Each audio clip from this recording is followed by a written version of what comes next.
Hello and welcome. Hello, good morning. Good time zone, good mammals. Thank you for joining us. Hello, friends. How's everybody feeling today? We appreciate your company. We have a very, very special guest for today's stream who's waiting in the wings. We have Dr. Mick himself. Yes, so excited. Yes, we have a licensed therapist here with us to talk about what is therapy. How can it help? What? Do we have to be afraid of the concept of experiencing our own experience? Not with Dr. Mick around. Dr. Mick also streams on Twitch, which is super cool, and plays video games while discussing psychological and therapy subjects, I guess. Things that would come up in a therapy session, but can be available for everybody online. And this is very similar to the mission that we have here with our Good Mammal streams. If this is your first Good Mammal stream, will you shout yourself out and say hello? Say hi. We got to say thank you to you and pat yourself on the back because you're doing something nice for yourself today, taking care of your mental health. Hey, Bard LM is here for the first time. Hello, we love to see you. And Welcome. I see Hemso is here. I see Akita. Thank you so much for being here. Well, to give you a very short catch up on what we've done, this is probably the 8th or 9th Good Mammal stream.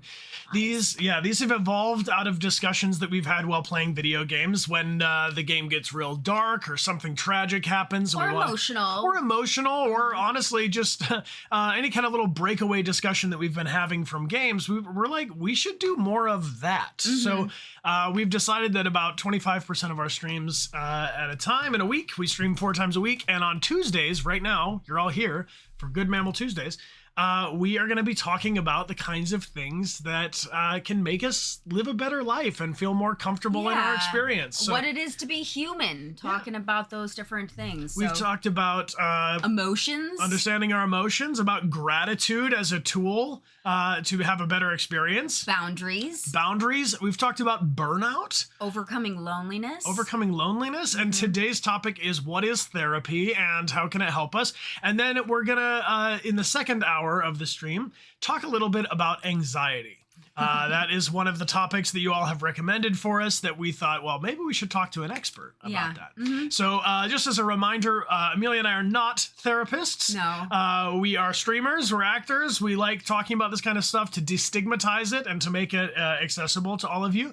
But we do, in fact, have a real life therapist. A real one. We have an expert to discuss with us today. So I'm going to do the thing that I said I was going to do earlier where I go like this, which is my cue. Dr. Mick, we're coming in, and then he smiles, and then he knows that we're good, and then we'll turn this camera on, let's go over to our very, very special guest. Hey, Dr. Mick, how do you do? Hello. It's wonderful to join the both of you. I am so honored to join the two of you for these streams. I think what you're doing over here is wonderful. So it was very cool to have the opportunity to meet you. And I am honored that you would bring me on to hang out with your amazing community and with the two of you today. Well, we're honored that you're here. Thank you so much for taking time out of your day to talk to all of us. Yeah, man. It is my pleasure. This is something I guess we should introduce everybody from the beginning, like sort of how we circumstantially have crossed paths. And so you stream video games, and while you're streaming these video games, do you want to give us a little kind of a description of how your playthroughs of games are very different than maybe what people might expect from a playthrough of a game? Sure. So I play through a lot of popular RPGs that have real depth to their storytelling. Detroit Become Human is actually one of the most popular ones that I've ever done. And the way that I play the games is I pause all the time. So when something happens in the game that I see as something that can connect people to some type of psychological concept or a broader discussion of mental health, I'll pause and I'll say, now this is an example of X, and I'll give my thoughts on it and try to be detailed yet accessible in helping people understand how a certain interaction might be an example of something like triangulation, or maybe a person does something that is not healthy for how they're managing their anxiety, and I'll explain why that is and what they might do instead. In choice-based games, I will talk through my decision-making process on that. And really the goal is to make it so that people can connect more with some of the stuff that I have expertise in that you might not have access to unless you have access to a therapist or something like that. And people seem to learn a lot from the streams. They seem to like what I have to say. And it's been a lot of fun to take so many amazing games that are so well acted and are something that I can use to really generate educational content in a way that doesn't feel like you're sitting in a lecture hall. It's a little bit more fun to engage with. So I do that for all sorts of games, and my YouTube channel's got all of them. People want to check them out, but I do it live here, and it's a lot of fun to interact with people. Dude, that's super awesome. Yeah, that's great. I want to encourage everyone on the stream that ! Dr. Mick will take you to Dr. Mick's channel. And he's also got a TikTok. So if this sounds interesting to you, but maybe you don't have time to watch a full stream, I would definitely recommend checking out his TikTok, because there's a lot of really great little excerpts that will give you kind of like the flavor of his stream and the discussions. And you stream just from where you are right there. Yeah, this is your streaming setup. Right from my office. Yeah, the camera angle's a little bit different, but this is actually the camera angle that my clients see, which you'll actually, I'm sure we'll talk about at some point. But yeah, I'm streaming this exact chair. I have terrible hours. I stream at 9:30 p.m. Pacific time, which alienates a whole bunch of people in the world. But if you're up late, or if you want to catch a VOD or two, you can come hang out with us. I love having. That's the great thing about the internet, man. Yeah. We have a very round the world community. Maybe it would be fun. Could everyone sound off for Dr. Mick and let him know where it is that you're tuning in from? We do this sometimes where we say like, where's everybody? We give you like a hey dude from Southern California. What are you sending to Dr. Mick? Sometimes we get a tip of the hat from Canada. We got some friends in Denmark, Argentina, oh, wow. Antarctica. Yeah, there we go. UK, Oregon, Montreal, Egypt, Hong Kong, Greece, Illinois, Singapore, Czech Republic, cool. Minnesota, Philippines, Utah, Scotland, Croatia, Georgia, Finland, Quitos. An awkward wave from Nevada. That's good. Howdy from That's Texas. where I am. There you go, an awkward wave back.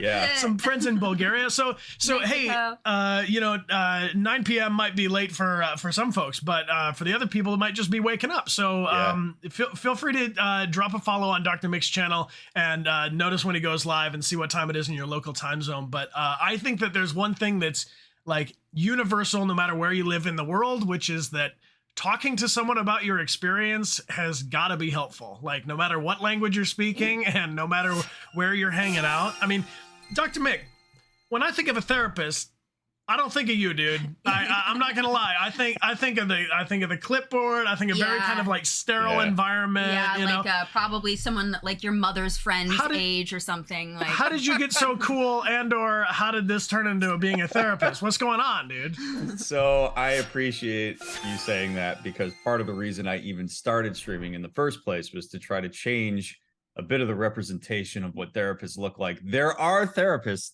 that look like that. There are therapists that are old and wear suits, and there are people who are a little more prim and proper, but there are also a lot of therapists who are like me. I'm literally seeing clients later this afternoon. This is what I will be wearing. This is what they will see in the background. And what you said, I think, is really important. Sometimes just having somebody you can connect with to talk to who is fully invested in who you are and what you're bringing to the table can be incredibly connective and reparative for a lot of people. And I think sometimes there are many reasons why people are afraid to see therapists, all of which I understand. One of them is, how will my therapist look and present themselves? And if you don't go to a therapist, or you don't see somebody like me, you don't know what you're getting into until you actually sit in the room. And sometimes you might sit with somebody and you're like, oh, this vibe doesn't feel right, and what do I do with that? And sometimes you might be like, whoa, this person is actually kind of cool. Wait, we laugh in therapy. We talk about not just really serious trauma. Like therapy is more than anything else. It's a relationship. It's a professional relationship, but it's a relationship, and it's one where there's a lot of flexibility to go in a lot of different directions depending on what you need. So yeah, my goal is, if somebody looks at me and says, wait a second, if that guy's a therapist, maybe there's other people out there that are his age or look like him or talk like him. I'd like to find one of those. I've done my job, because there are a lot of people that do present the way that I do, if that's something that people feel comfortable with.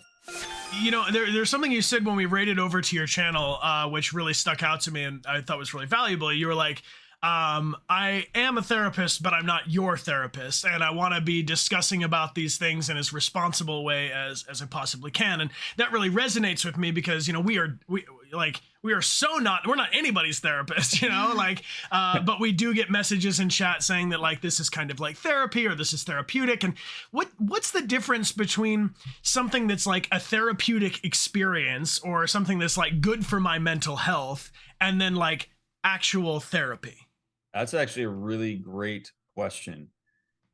Therapy, I'll start with therapy. Therapy is a professional service. So it is something that is protected by code of ethics and by licensure, like laws, I suppose is probably the best way I could put So that. I can't just be a therapist because I say I'm a No, therapist? you can't. It's the term actually. So I'm a licensed marriage and family therapist, but there are like licensed psychological counselors, licensed mental health counselors, psychiatrists, all of that. Those are all protected terms, which means that you as a client, some people use the word patient, I use the word client. You as a client, when you access our services and sign a service agreement with us and have informed consent on what it is that you're getting into, you have recourse if we behave badly. Like if I violate my code of ethics, if I do something that causes significant harm to you, because maybe you do something because you trust me, because my license says that I know what I'm talking about,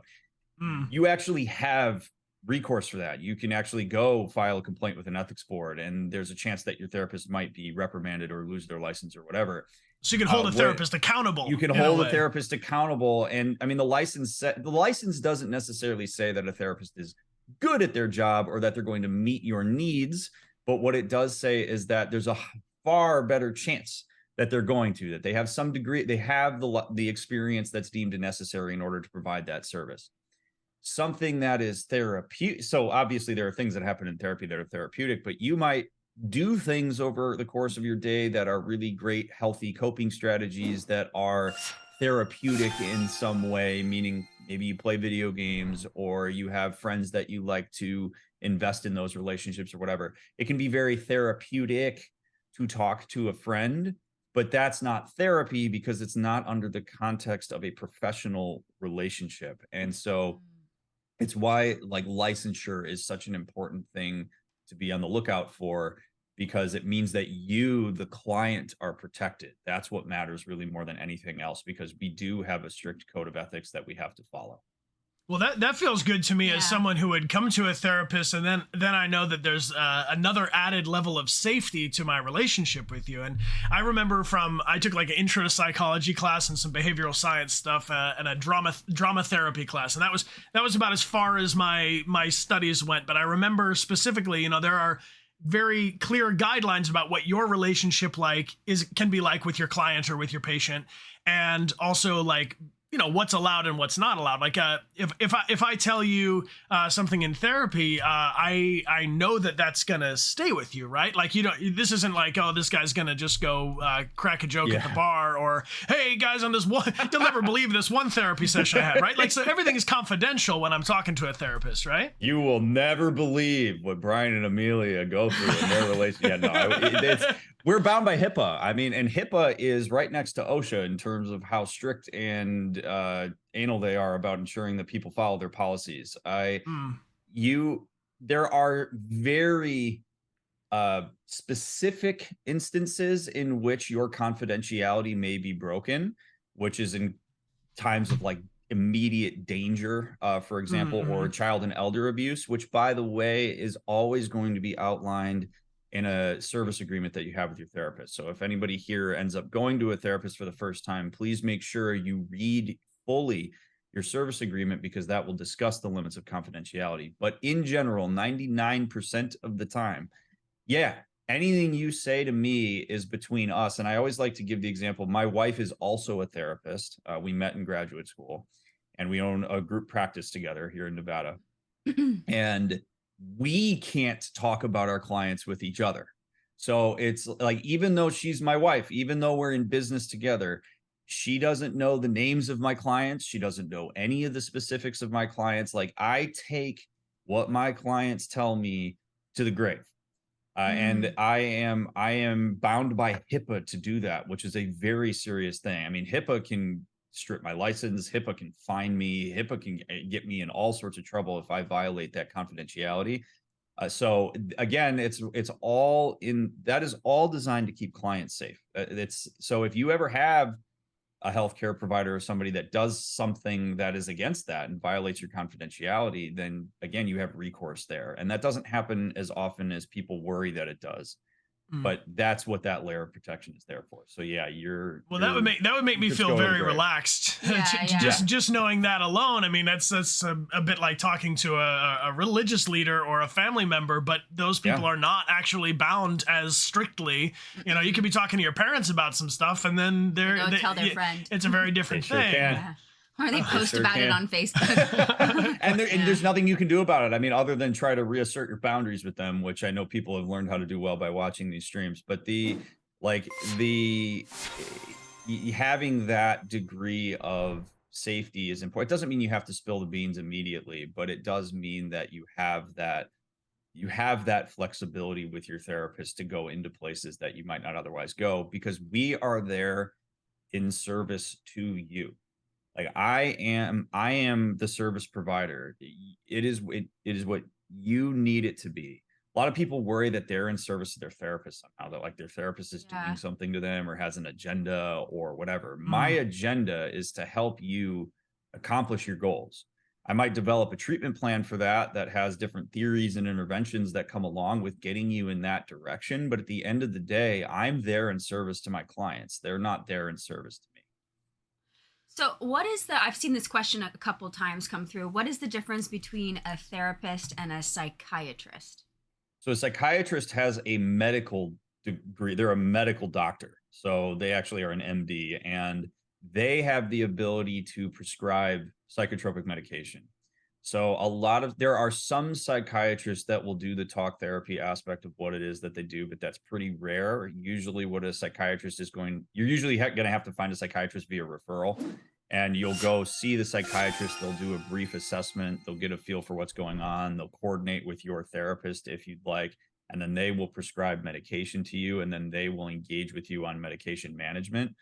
A therapist like myself or a counselor or a social worker, we have at the very minimum a master's degree. Some of us have PhDs like me, but we can't do anything with medication management or any kind of prescribing of medication. We're more there for like assessments on what's going on with you mentally, how to help with certain behavioral modification, building that relationship. And we usually will work in tandem with psychiatrists, but that's the main difference, is that they actually have to go to med school and do a residency and do all that stuff. And I wasn't. So it's very possible someone could have a therapist that introduced them to a psychiatrist or vice versa.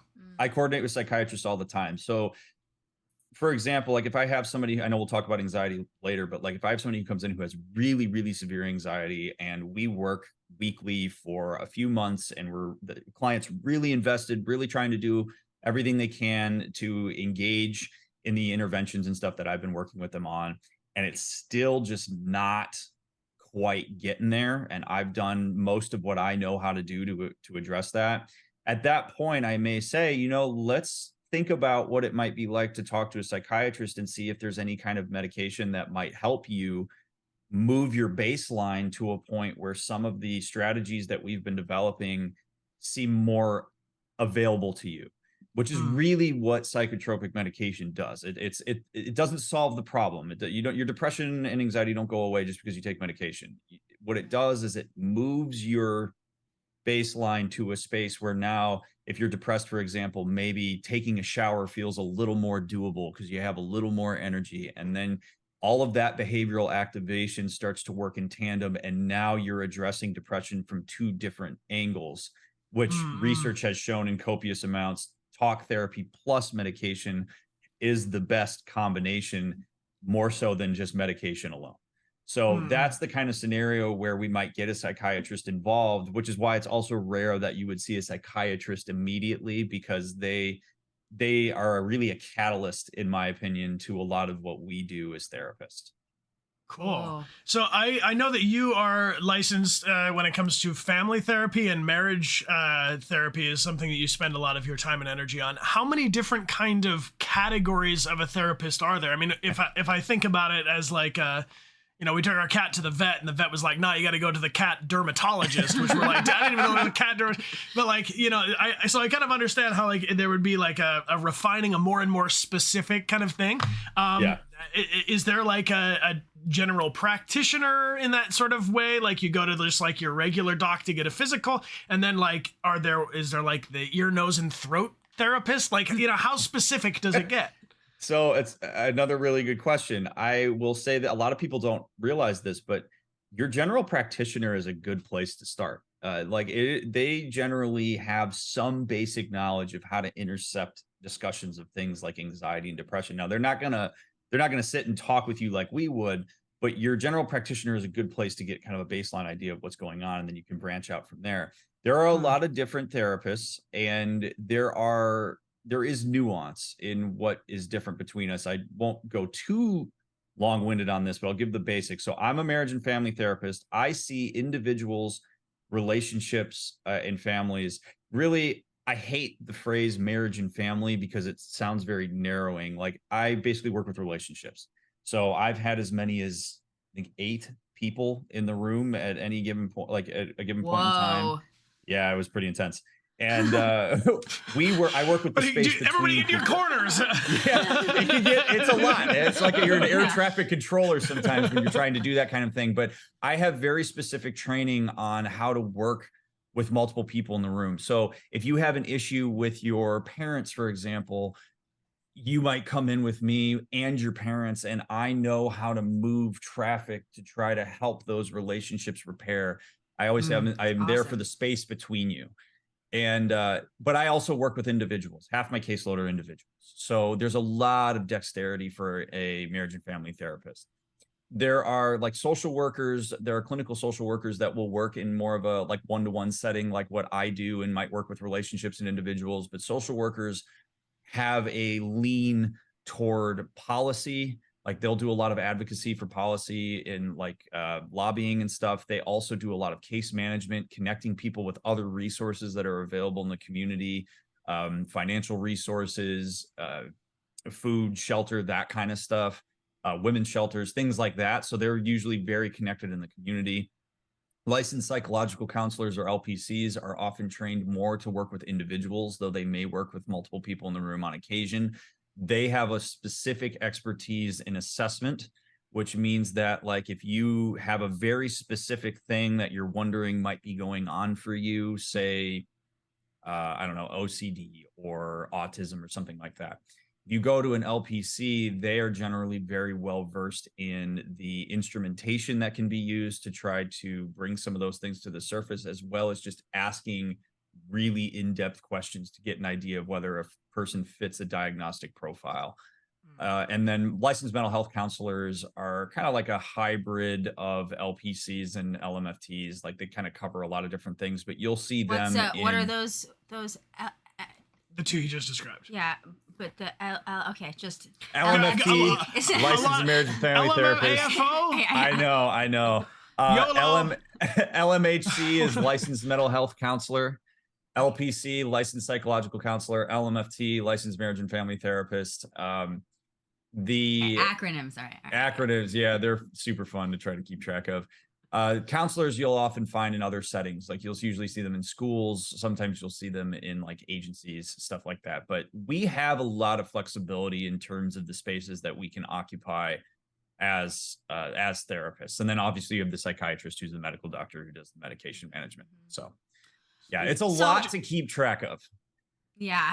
just real quick, I want to answer the question in chat, which is, yes, we will take questions from chat, but we're going to do that a little bit more in maybe like 15 or 20 minutes on the other side of the top hour, and we're gonna get into a little bit more of a discussion about anxiety. Mm-hmm. So if anybody has any specific questions, the mods are going to grab them and pull them into the chat, and then I will share them back with Dr. Mick as we go. But we just kind of want to cover the kind of ground floor for anybody who's just joining, and if anybody is literally just joining, this is our special special guest today, Dr. Mick, who also streams on Twitch. He's a gamer and a therapist and is helping people out of the kindness of his heart. What's wrong with him? Dr. Mick, why would you do this, Dr. Mick? You don't have to do this, Dr. Mick, but you're doing it anyway. Why? Well, I really so I was an assistant professor of psychology as a little bit of a background for people. I worked in academia for a while, and when I was there, I was teaching grad students and undergrads, and I was doing all this supervision and working with therapists. And something that became really glaringly obvious to me was that outside of the little academic bubble and the therapist sphere, people really don't have access to the information that I have expertise in and that other therapists have expertise in. In the United States, insurance is a nightmare. It's hard to access healthcare for so many people, including therapists. The number one thing I hear from people is therapy is expensive, and it certainly can be, especially if you don't have insurance that can help you out with it. And so I was like, I feel very limited in my ability to share what I know. And the entire reason I became a therapist was because I wanted to help people in a very meaningful way that was driven by theory more than just my ideas about stuff. Mm-hmm. And so developing my stream and doing what I do is really, for me, I was like, gamers don't get a lot of access to this, and Twitch is a way for me to gain access to these folks that could maybe use this information. And why don't I make it accessible so it's not something where you're like, I don't understand anything he just said because it sounds like it was regurgitated from a textbook. Right. I want people to have access to therapists. I want people to have access to good information. There's a lot of terrible information out there. There's a lot of unvetted stuff that swirls around, and people don't know what's good and what's not. And so I always say I do this in a responsible and ethical way, and I take that very seriously. It's important to me that people get this information in a way that they can digest, and maybe it's a springboard for them to see a therapist of their own or to have a different type of conversation with themselves or others. And I get feedback all the time that that's the case, but that's why I do what I do. I mean, this is really an extension of what I personally believe in just generally. And so I don't experience this as work. It doesn't feel like I'm burning out because I'm streaming and being a therapist and doing these types of collabs. Like, I love talking about this stuff. I love doing this stuff. And if people benefit from hearing about it, that's why I'm here. I'm so glad you exist, Dr. Mick. I have a question. I've seen a couple people talking about this, but what would you say to someone who is nervous about talking to a therapist because they feel like maybe they're like putting their therapist out, or they're like dumping all of their, they're dumping and they don't want to like put burden somebody else, or like my stuff is not important enough to share with somebody else. Like, what would you say to those people? I hear it all the time. So the first thing that I would say is your therapist is quite literally the person to dump on. Like, it is the person that you can say and talk about anything that's going on for you. Because if you can't tell your therapist about it, then you really can't talk about it. Like, we're the backstop. We're the ultimate backstop on that stuff. So what a lot of people worry about is taking care of their therapist, because we are people. So I hear people all the time. I've been a therapist for 11 years. I hear it frequently of like, I don't want to upset my therapist with my trauma or with the issues that I'm struggling with. You won't. We're trained. There's a reason I went to grad school. There's a reason that I had to do 2,000 hours of therapy in order to get my license after I graduated with my master's degree. Like, we have the training to intercept those things, hear them, and then turn that into meaningful conversation for you. So there's not anything that anybody is going to say to me where I'm not prepared in some way for how to deal with it. It doesn't mean that I might not hear something and be like, whoa, that sounds really tough. I have certainly cried with clients before because something so devastating happened, or because they were talking about something deep with that happened in their life. But I am trained for how to handle that stuff. And there are resources available to therapists via consultation and supervision if we do run into something that is like very difficult for us to work with. So there's a lot of controls in place in terms of like what we provide. And it's why I emphasize so heavily that we're a service, because I'm not just some dude who knows how to talk about your feelings. Like I have That's me. I'm the some that's dude. you, yeah. And that's cool. And we need that. There's a couple of us dudes, but we need more dudes like you, we need dude. more dudes. So there's sophistication and there's education and theory and research that goes into what it is that I provide. It's not just I have a hunch on something and here's what I think you should do. So that's one way that I would address that, is you don't have to take care of your therapist. Your therapist is trained with how to handle this. But also the biggest thing when people express hesitation to talking to a therapist is I get it. It's vulnerable. You don't know whether you can trust that person. It is not a balanced relationship. So my clients don't hear about my stresses. They don't hear about the things that are affecting me on the daily. Now, granted, there are some clients that are interested in just how I'm doing and what's going on in my life, and I can share that. I can self-disclose, but it is about you. And for some people, if you haven't had that in your life, even if you've wanted it, that's a very odd experience to have. It's not something that you might be prepared for. It's like, wait a second, this person, and then people ask themselves, does this person actually care about me, or are they just doing it because they're collecting a paycheck? I can promise you that we care about you. I didn't go into this field to collect a paycheck. I don't make six figures. Like I'm not doing this because I want to just leech people's wallets because they're talking about their pain. And neither does basically anybody who goes into this field. Go into it because I genuinely care about the people who work with me. Do I want to help them solve their issues so that they maybe don't need to rely on therapy anymore? Sure. But there are also people that I've been seeing for over 5 years at this point on my caseload that derive a lot of meaning from meeting on the regular. So it's a scary thing. I understand why people are afraid of it. And it's why I've developed tools to try to help people access therapists and on my YouTube channel, and like what you should look for and how you can find them. But it's also something where I will always say, find somebody first and foremost who you vibe with. Look at profiles. And if you read a profile and you're like, damn, this person seems cool, that's important.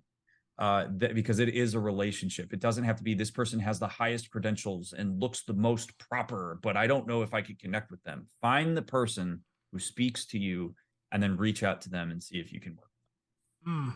I could feel in myself, I guess, before the first time I ever had a session with a therapist, there was this feeling that I was going to ask for help because I couldn't do this on my own, which is true because you can't really have a conversation with someone else alone. You can try, but it doesn't, but at the same time, it felt like a shortcoming for myself. Like if I was a better, smarter guy, I'd have just figured this out and I wouldn't have even had to go to this resource at my school or whatever. So how is it, is it possible that a therapist goes to see a therapist? Like, are there successful business people that like we'd look at and like, they own their own business and they're doing their own thing and they also need help from a therapist, or is therapy only for people that can't figure their shit out?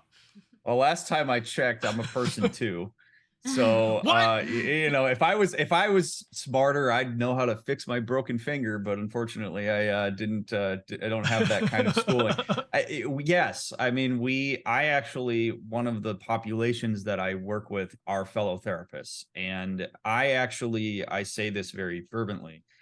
I would never work with a therapist if I was a client, I would never work with a therapist who would say something like, nah, I would never go to therapy. Like, I think that is such a red flag. Not that your therapist has to be in therapy. That's not necessarily required, but any therapist who's averse to the idea of going to therapy themselves is a huge yikes. That's like a dentist with no teeth, man. Yeah, man. It's like whoa, that's not okay. But no, we're people too. If I get into a conflict with my wife, that feels the same for me as it does for anybody else who gets in conflict with their significant other. Do my wife and I possess certain skills because of the fact that we're therapists? And would it be annoying for a person to hear our conversations when we're in arguments? Probably. But at the end of the day, I've been to couples therapy with her. I've done individual therapy myself. I have worked with many therapists, both in individual and relationship contexts, because we all can use a helping hand. Just because you know this stuff doesn't mean that it's easy to apply to yourself. And in fact, I can't really do therapy. I can't diagnose myself. I can't really do therapy for myself. I can use what I know to try to engage differently in my environment. But at the end of the day, if you need a helping hand from an outsider, that's okay. And Amelia, the other thing I wanted to address one more thing from what you asked, because I think it was important when people say people have issues that are far worse than mine. Yeah. Is it like, am I wasting time because I'm talking to a therapist when they could be talking to somebody who needs it more than I do? I hate when people go in that direction, because your issues and the things you're struggling with are important, because they are your issues. There is always going to be somebody who has it worse. There is always going to be somebody who has it better. That is just a fact of life. Having that as a reason to avoid using a resource that's available to you in order to engage more meaningfully in your life, I think is not a good reason to avoid that engagement. Your issues are important. Your therapist will take them seriously. I never in my entire therapeutic life, never have I ever said to myself, my 2:00 on Wednesday is really bitching about a lot of stupid stuff relative to my Thursday client at 5. I never in my life have I ever thought that. In fact, it's kind of nice to have a diversity of intensity on a therapist caseload, because if it's all super intense all the time, that can burn therapists out, which we have tools for how to manage that. But it's nice sometimes to have somebody who comes in and says, I'm just really having a hard time figuring out how to job search right now, and it's making me feel like crap about myself, and I'd really like to talk to somebody about how I can boost some of my self-esteem while I engage in one of the most demoralizing processes there is. That is sometimes that's really nice. I'm going to take that as seriously as a person who comes to me and says, I have chronic complex PTSD from multiple traumas that I experienced, and it is debilitating in my life right now. That is just as serious to me as anything else. So do not let that be the reason that you stop yourself from talking to a therapist. Awesome. Okay, so you got me sold. How do I find a therapist? What are some of the tools that I can use to check out people's profiles to see if I vibe with them? Like, how do I get in? I just Google it. What do I do? So a lot of people do Google it. It's actually funny. I checked the website traffic for our practice's website, and Google is the number one thing that brings people to our spot. But there's a couple things. The first thing that I recommend that people try is see if you can get a referral from somebody you trust. So this is why I think it's really important for people. Why I appreciate so much your willingness to talk about therapy and your own experiences with it, and why I try to do that, because I think the more people talk about the fact that they've gone to therapy and had good experiences, right, the more people realize, like, whoa, my best friend's been seeing a therapist for 2 years. Like, do you mind telling me their name so I can have some of that? Like, you sounds like you like them. That's pretty cool. So I think personal referral is a really good place to start. If you don't have friends that are in therapy or that are unwilling to talk about it or don't want to share their therapist, then there are tools available on the internet to help you with that. If you have insurance, you can go through your insurance, and there is often a directory that I have to send a update of my availability every 90 days to every insurance panel that I'm on. So it's relatively up to date. Your insurance panel, some insurance companies will actually reach out to the therapist on your behalf to see if they're available, which is kind of nice, but you can go through them. If you have insurance, or if you don't have insurance, and I will preempt this by saying I am in no way, shape, or form affiliated or sponsored by them. They do not pay me to say this. Psychology Today is a really good resource on the internet. It's in multiple countries, not just the United States. Awesome. Psychology I'm going to drop Today, the link for our mods. Yeah, please do. If you want a really in-depth walkthrough of how to use that website, I have a video on my YouTube channel about how to do that. But the basics of it are that Psychology Today has filters that you can use to actually try to whittle down area, whether that person sees people online only or in person, types of issues you're struggling with. Like, you can actually tick boxes and it will whittle a person down to where they say, like, this is an expertise of mine, and you'll get a nice little curated list that you can reach out to. and they'll have a number available on their profile and an email link. And if you use that, it will forward an email to them that's guaranteed to get in their inbox, because sometimes if you email a therapist directly, it will get lost in our spam folder. That happens a lot. So if you ever use Psychology Today, use their email link, because that's whitelisted and will make it to your therapist. So that's a really good thing too. But Psychology Today is a good resource. You can Google, see what practices are available in your area. The question I often get is follow up to this is, how do I find somebody who's affordable if I don't have insurance? If you live anywhere near a university that has a counseling program or a therapy program, there are graduate students there that are in training and receive copious amounts of supervision that are available very cheap. I saw clients for as little as $1 a session when I was a grad student. So yeah. Oh yeah. See, you're in it for the money. I knew it. $1 a session. Wow. And some universities have some have a flat rate where maybe it's like $5 or $10 a session. It just depends. Some That's of those amazing. students might be seeing clients online.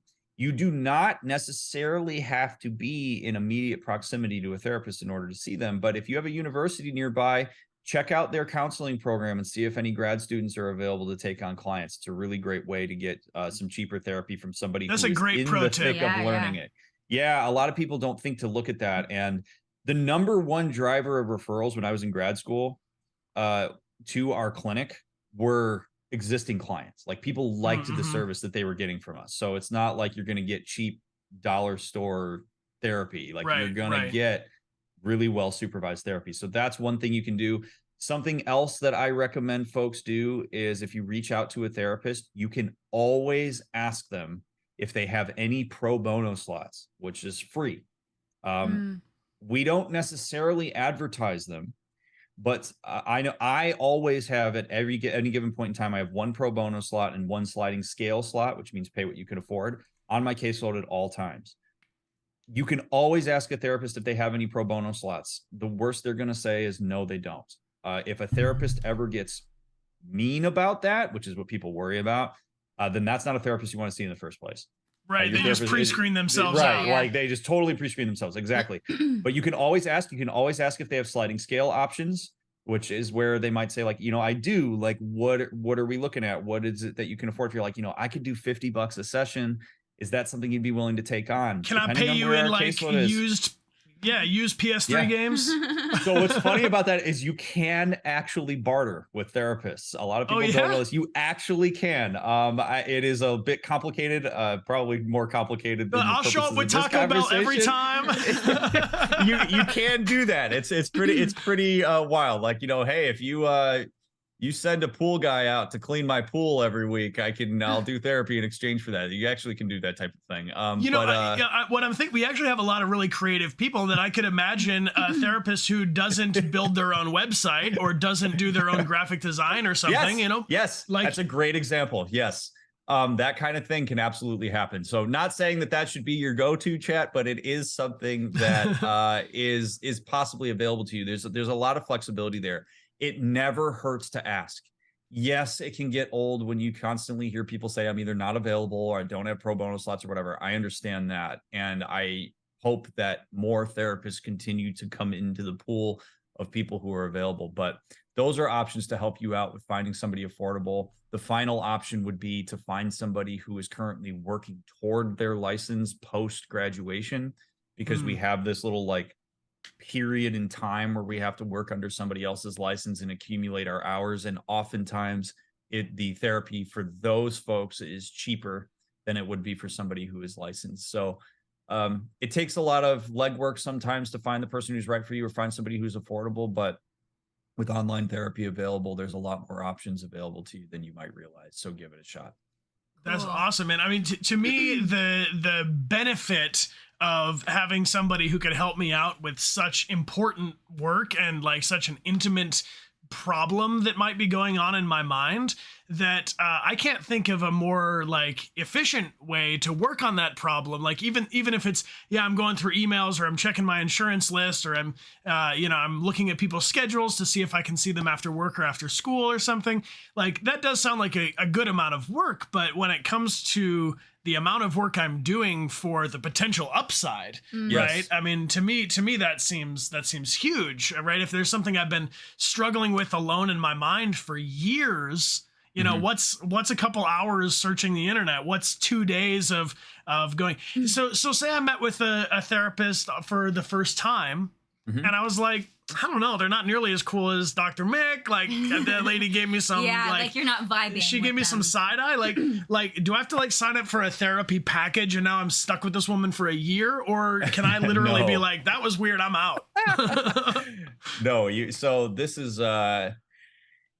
something that I'm always fascinated by this, because I didn't realize just how I didn't realize the perspective that people take on this until I actually became a therapist. It was really surprising to me. A lot of people think that once you start seeing a therapist, that like you're supposed to stay with them, and that like that's your therapist now.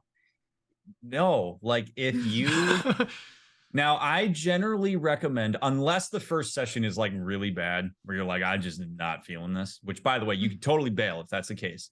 But if it's not, if it's kind of like, I don't know, I usually recommend giving your therapist at least 3 sessions.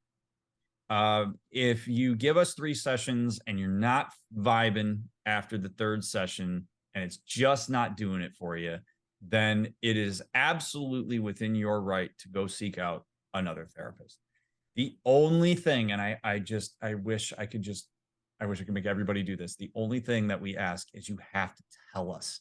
Please tell us. Do not ghost your therapist. Do not ghost it. Yeah. And here's why. Because a lot of people are like, well, why are you entitled to me saying that I'm done?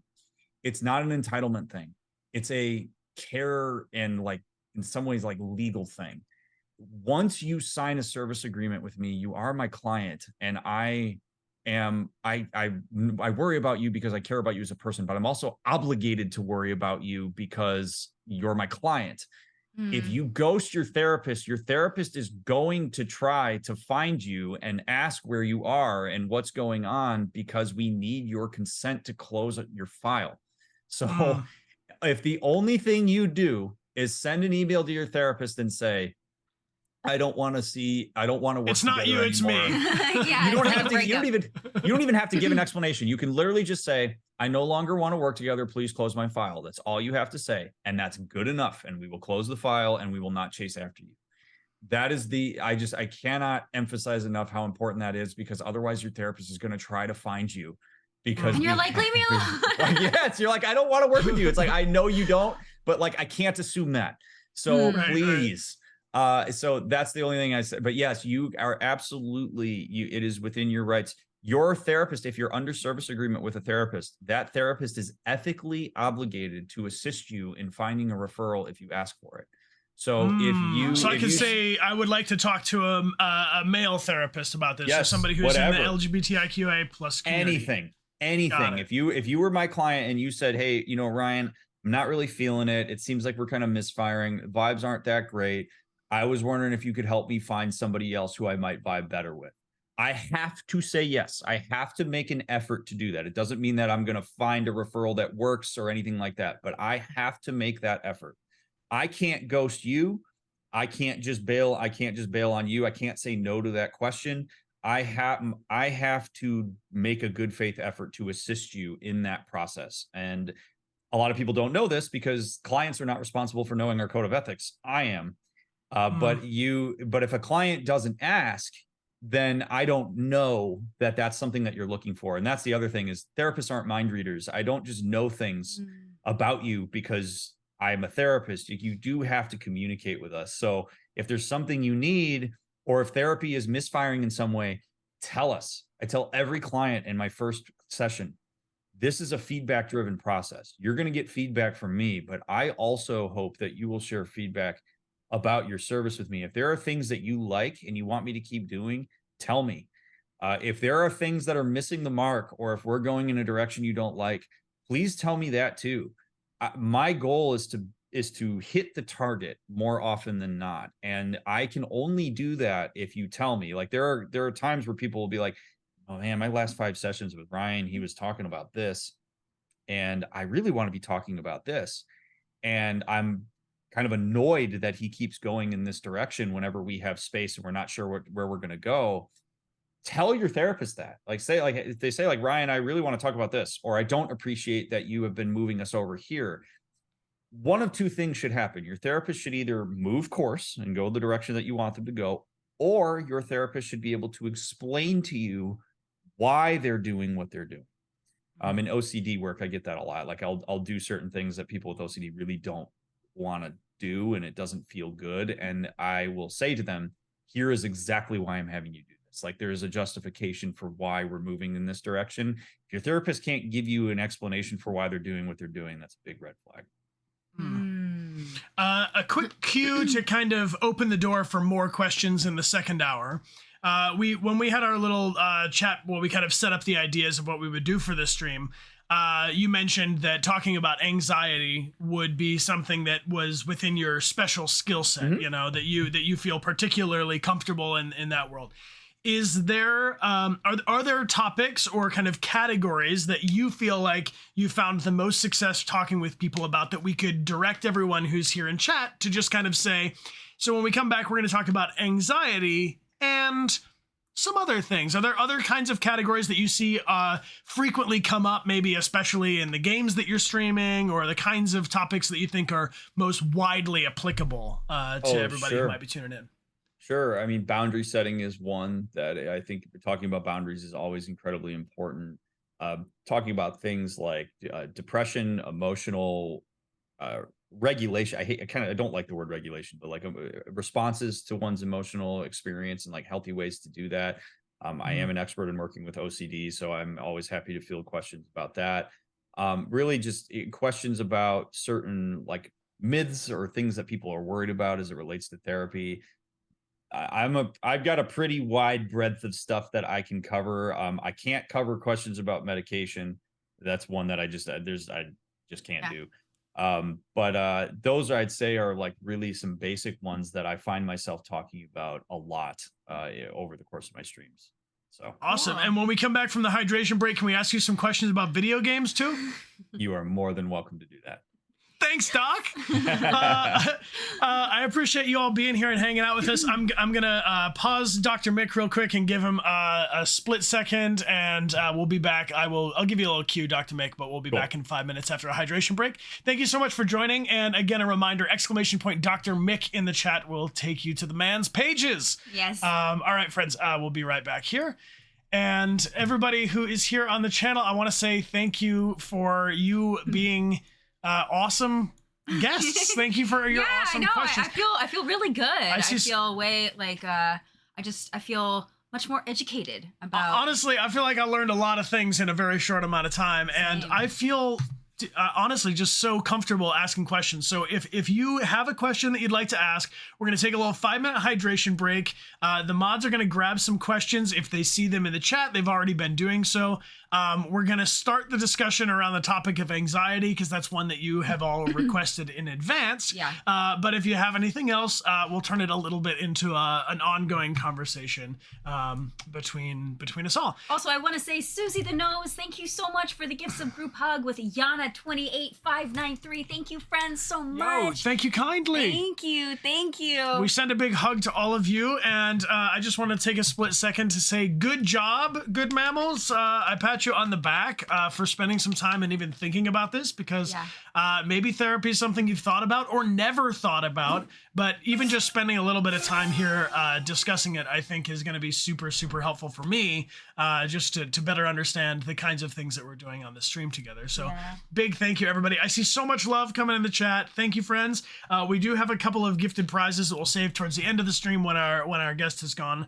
And last little thing is, it looks like Control just won the channel point challenge. So these are our upcoming streams. We're playing Alan Wake Remastered on Saturday, and that's going to be the grand finale of that game. So our new Saturday game is going to be the next Remedy game called Control. Yeah!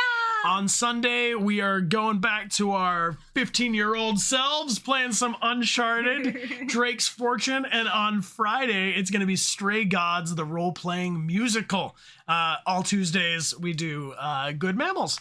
So thank you all for being here. We're going to take a quick hydration break. Go get yourself a snack, get some fresh air, take your medicine if you need it, go have some penne, and we'll see you all in 5. Click. Hello, everyone. Welcome back. Welcome back. Thank you all for joining us. Again, we have a special guest here today, ! Dr. Mick in the chat. We'll take you to our friend Dr. Mick, who is a licensed therapist and, in fact, a gamer, as well as a streamer on Twitch. And he plays video games to discuss with his community these concepts that come up in therapy and can be helpful to a lot of people, even just in the context of hanging out and chilling. So we've got some great questions from everyone in the chat. If you want to continue to ask them, feel free. The mods are going to grab them and pull them over to Amelia and I in our moderator chat room so that we can ask them to our guests directly. But Dr. Mick's got the chat up in front of him as well. And Frosty Aussie, thank you so much for the gifts of group hug. Thank you, Frosty Aussie. Thank you so much. We send you all a hug wherever you are around the world if you need it. And if you don't want it, let it just kind of float on by. And Dame Deviant, welcome back for 60 months. Thank you, Dame Deviant. Let's say thank you, mods. Thank you, mods. Thank you, lieutenants. You so much. Thanks for your help. Appreciate you being here with us. All right, I'm going to do my my top secret signal I do. And this is a top secret signal that only me and Dr. Mick and Amelia know. And no one else knows. All right. Oh, he's super secret. He's there. Right. There he is. How's it going? Oh, yeah. He's hydrated. He's ready to go. He's our special guest. Not guest. There we go. I updated that. Dr. Mick. Thank you. Thank you. This is... Dude, I love this. I mean, the fact that we have someone who is... Oh, do I have you... There we go. Sorry, man. I had you wrong sound in. What everyone, Dr. Mick just said he was enjoying himself, right, yes. Dr. Mick? Right? Yeah, I would have been. You should have dubbed over me there. You could have said anything you wanted there, and everybody would have believed it. My name's Dr. Mick, and video games are a waste of time. No, sounds just like me. Yeah. Amazing work, Brian. You're so good at I'm acting. a professional. I'm a professional. Dr. Mick, when did you first start playing video games, man? Was this something that has just always been part of your life? Yeah. I got a Sega Genesis for Christmas in 1994 or 5. So I was 4 or 5 years old. I'm 33, so I've been playing for almost 30 years. Wow. So, yeah. I never looked back. My parents thought it was going to be a phase. They got me the Sega. They were like, all right, I'll play video games for a little while. And I used to hear all the time from my parents, you know, when are you gonna stop? Not that my parents hate video games, but they just never really understood them much. And then when I started streaming, they're like, wow, you actually did something with video games. Like that's holy cow. Like, yeah. So, you know, they've been part of my life for ever. I mean, World of Warcraft helped me manage my depression when I was a freshman in college. It's been a way of Destiny connected me and my wife when we were a long distance relationship. Like there's just video games have been part of my, I can't imagine my life without them. So yeah, me neither at this point. Yeah. I'll tell you, dude, I think that there's a lot of things in video games that are really, really helpful for people. Even if they don't connect why or understand the benefit directly, I think that we all are connected through our love for video games, or at least our love of hanging out with other people while they're playing video games. So feel free to, Dr. Mick, if there's an example from a video game that you want to pepper in or something that you've played to answer one of these questions, that would be great. But these questions are all from the chat, and feel free, anybody else who wants to add one, go ahead and jump in. I'm going to start with one. Okay, so this is from our friend Purple B. For generalized anxiety, we heard of different grounding techniques, say 5 things that you could see, 4 things that you can feel, etc., or holding on to an ice cube to calm your nervous system. But do you have one that you prefer or that you recommend? Thanks in advance. I will put one quick one quick qualifier out before I answer all these questions, which is that, again, I am a therapist. I'm not your therapist. So please take what I say as general information. I can't give anybody specific therapeutic advice. So it's my responsibility to know what I can or can't answer, but I just have to put that out there. That's an important disclaimer. So when we talk about grounding as it relates to anxiety, there's a number of reasons why we do that. The biggest reason why we do it is to try to engage a person's parasympathetic nervous system, because oftentimes when anxiety spikes, your sympathetic nervous system will fire, and it creates this whole alertness that can sometimes freeze people, or it can send you into thought spirals. There's all sorts of things that happen when this goes on. Grounding is a technique that we use to try to bring a person back to the present. Anxiety tends to be very future focused. So there's a lot of what if this happens? What if that happens? And we ask a lot of what if questions that we don't actually answer, which is part of the problem. Or we answer them with the worst case scenario, which then develops a story that the worst thing is going to happen. And then that becomes a problem. As far as grounding techniques that I go to, I don't have a specific one that I go to. It's very specific for the client. Ice cubes is a solid one. The 5, 4, 3, 2, 1 can be really good and can be structured to what a person needs. Generally, the thing that we're always going to want to have involved, though, is something tactile. So it can, sometimes it's I will ask permission, obviously, for this first, but sometimes it's like a hand on a person's knee can be really helpful, or like a hand on the shoulder. It can be giving a person something very easy and specific to say to themselves and focus on. It's always in the affirmative. So instead of don't do this, we say do this. But ice cubes is one that I think is really nice because it's intense, it's cooling, and it's temporary, because obviously the ice cubes melt. So but really what I would recommend for anybody who struggles with that type of thing and needs a grounding exercise, if you're talking to a therapist, is work with them to develop what's going to be most useful for you. But I think understanding that the main process is to try to get you to engage with the immediate environment and the safety of that environment, because the what ifs tend to take us into a lack of safety. So, I'm sitting in my chair right now. It is a chair that is familiar to me. Where am I? I am currently sitting in my office. I am not in danger. I'm going to focus on this poster that's on my wall, and I'm really just going to work through that poster. And that's what I'm going to bring myself to focus on until I feel myself calm down. That's really the process. So it depends on the person. So to kind of even walk it back a little bit, the phrase that's used there is generalized anxiety. What is general or generalized anxiety as opposed to something that in particular triggers me or is tied to a past experience, exactly? It's a good question. So try to think of where I want to start with this. So the first thing I want to say is that anxiety is not a disorder. Just so people understand this. Anxiety is an emotional experience.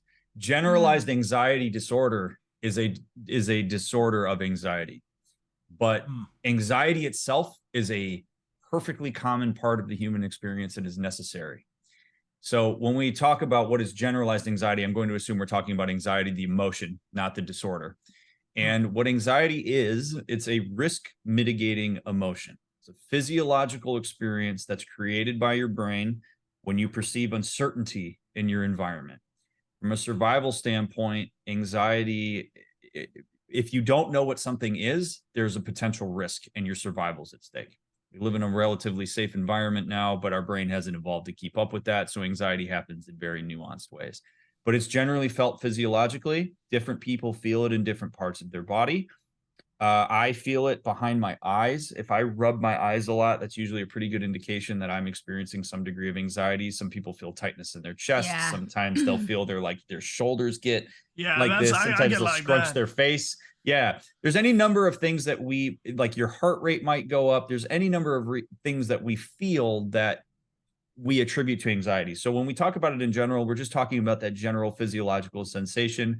It might be directed at something specific. Maybe you have a test that's coming up, or it might just be that you can't quite figure it out, but you feel that what's going on? And that's not necessarily a terrible thing either. It just means that maybe it's time to be a little more reflective of what's going on in your life. And maybe there's something that's driving that. It's probably uncertainty somewhere. Now, there are specific types of anxiety that we might zoom in on in particular types of ways. There are things like anticipatory anxiety. There's performance anxiety, there's social anxiety, there might be the additional anxiety that comes from being triggered by some sort of trauma that you experience. Like there's all sorts of nuance in the types of anxiety that people experience, and there's differing approaches to how we might handle some of that anxiety. But the general approach, no matter what anxiety you are experiencing, is going to be changing your relationship to it.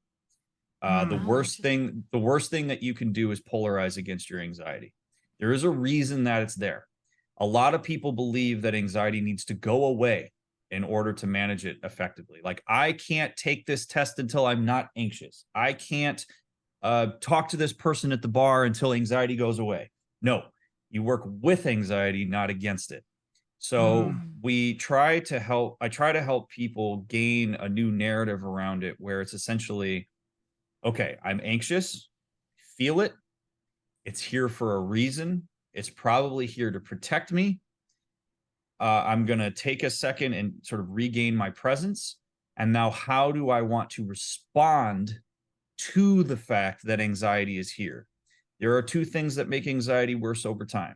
One is avoidance of either the anxiety itself or the thing that's stimulating the anxiety. And the second is excessive external reassurance seeking, from essentially when you seek reassurance from other people. If those are your main ways to orient yourself toward anxiety, what you're passively doing is reinforcing the story that you can't handle your anxiety. And that makes it a lot worse, because it makes it this giant monster that it feels like you just will never be able to get over. So we acknowledge the anxiety and then respond via the way that we think about it and the narratives we create, and with certain behaviors that are in the direction of health, depending on the context that you're in. That's sort of the overview of what that approach looks like. Could you talk a little bit more about the second option that you were talking about, of like the social, like needing reassurance from other people? Like, yeah, I definitely think that's something, especially when it comes to online interactions, right? Is this kind of balancing act between, like, we're all joking about we're anxious, and then also that kind of that search. Yeah. What is that? So it is okay to ask people for reassurance about things. Sometimes people worry that I'm saying, like, don't ever ask for reassurance. No, it's okay. It's okay to hear your partner say, I love you. It's okay to, to hear those things. Yeah. But when you become reliant on another person to reassure you about something you're anxious about, and that is your sole source of mitigation of the anxiety, that's a problem. So, for example, a very common example. If I am anxious about whether or not I'm a burden to my significant other, whether it's just by existing, whether it's because I've got some stuff going on in my life that's a little bit harder to attend to, there's some anxiety there. The uncertainty is, how do you perceive me as your partner, given the fact that I have this stuff going on? And maybe I've answered that question by saying, perhaps I'm a burden to you. So my anxiety now sits around this idea that I'm burdensome. So if I'm with my significant other and I say to them, am I a burden to you? Like, am I bothering you? And they say, no, I love you. You're here. I realize that there's some shit going on. I'm all in on trying to take care of you. You go, okay. But then you don't integrate that. And instead, maybe a half hour later, you're like, are you sure? Are you sure I'm not a burden to you? Like, you keep going over and over and over. And maybe you go, and maybe they answer it again. And then maybe you go to your best friend and you go, am I a burden to you? Am I burdened to, like, do you think I'm burdening my significant other? If the only way that your anxiety is getting these little bursts of mitigation is by hearing the reassurance from those people outside, you have spread the mitigation of your anxiety too far out. It's your responsibility, to an extent, to find ways to reassure yourself on the safety and reality of a given situation, so that if my significant other says to you, no, you are absolutely not a burden to me, I am appreciative that you're here, I hear that and say, that person fully developed that autonomous thought on their own. And if I care about their experience, I'm going to trust that what they are telling me is the truth, even if that is difficult for me to do. Which I guess challenges you to believe the other person, your partner in this example, over the anxiety, right? That is correct. And also, it's important to eventually get to a point where you say, just because I have anxiety or just because I'm struggling with something does not mean I am burdensome.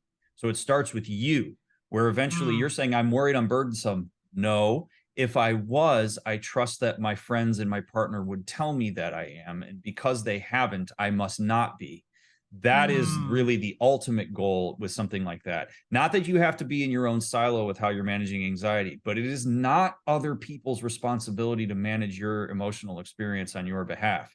It's I'm your sorry, could you say that responsibility. again? It For is the people in the not back? other people's responsibility to manage your emotional experience. In the same way that when we talk about triggers with PTSD, it's not other people's responsibility to manage your triggers. It's your responsibility to manage that. You can communicate about it. You can certainly put those things out there. You can work together with people to try to help understand how to, engage in a meaningful way. But ultimately, the pinnacle of anxiety management is doing what I said, which is recognizing the anxiety and engaging your own coping is not necessarily the right word. Engaging your own narratives and behavioral activation that are in the spirit of mitigating that anxiety or working with that anxiety in a meaningful way rather than relying on other people to do it for you. When you were using the example of if I were talking to my partner and saying like, am I burdening you? Is this, I'm sorry I brought this up. The first version, the kind of, the phrase that I hear a lot is I'm sorry. Like in my mind, if I kind of imagine myself playing an anxious character, I'm apologizing for everything. I'm sorry I was breathing. I was sorry I was eating. I'm sorry I was this. And I read an article, and I'm curious if you've found something like this useful. But for me, as an actor and not a therapist, is the concept of like taking the scripted words that are on the page, and you have to reframe your point of view to imagine what is it that this character is trying to accomplish, right? And it sounds like when I'm saying I'm sorry, what I'm really looking for is that external validation for someone else to say, it's okay, you're fine, don't worry about it. And this article I was reading was about every time I have the instinct to want to say I'm sorry, I can replace it with in the affirmative, thank you. So instead of I'm so sorry I'm late, instead I arrive and I say thank you for waiting for me. So that I'm maintaining my own body autonomy, my own permission to exist. So I definitely think that there are like little kind of cheat codes, right? They're like, I think that maybe talking to you about this stuff, Dr. Mick, it helps me think that a therapist is a bit like the pro gamer who's played the game that you're playing before, who's like, down, down, upright, triangle, like, oh, you just got to reload, man. You just got to reload more often, or you're not taking short rests, dude. You're, that's okay. This is very helpful to me. And because you're talking about being in the present moment, right? Which is the quest, which is philosophically, religiously, definitely as an actor, your job, you can't be acting the line before and you can't be acting the line that comes on next page. You have to be in that moment on that beat. And that's how I feel about life. Right now, I feel very in the moment with Dr. Mick. Yes. But if while I start thinking about some other things while I'm talking to Dr. Mick, but my mind is wandering to my responsibility for later the afternoon, and all of a sudden I'm kind of disconnecting, what's a good way for me to know if I'm in the moment, Dr. Mick? How do I know if I'm in the moment or if I'm in the past thinking about something, or if I'm in the future worried about something? Like, how do you check yourself? How do you know if you're in the Matrix, dude? Well, it takes intention. That's a skill.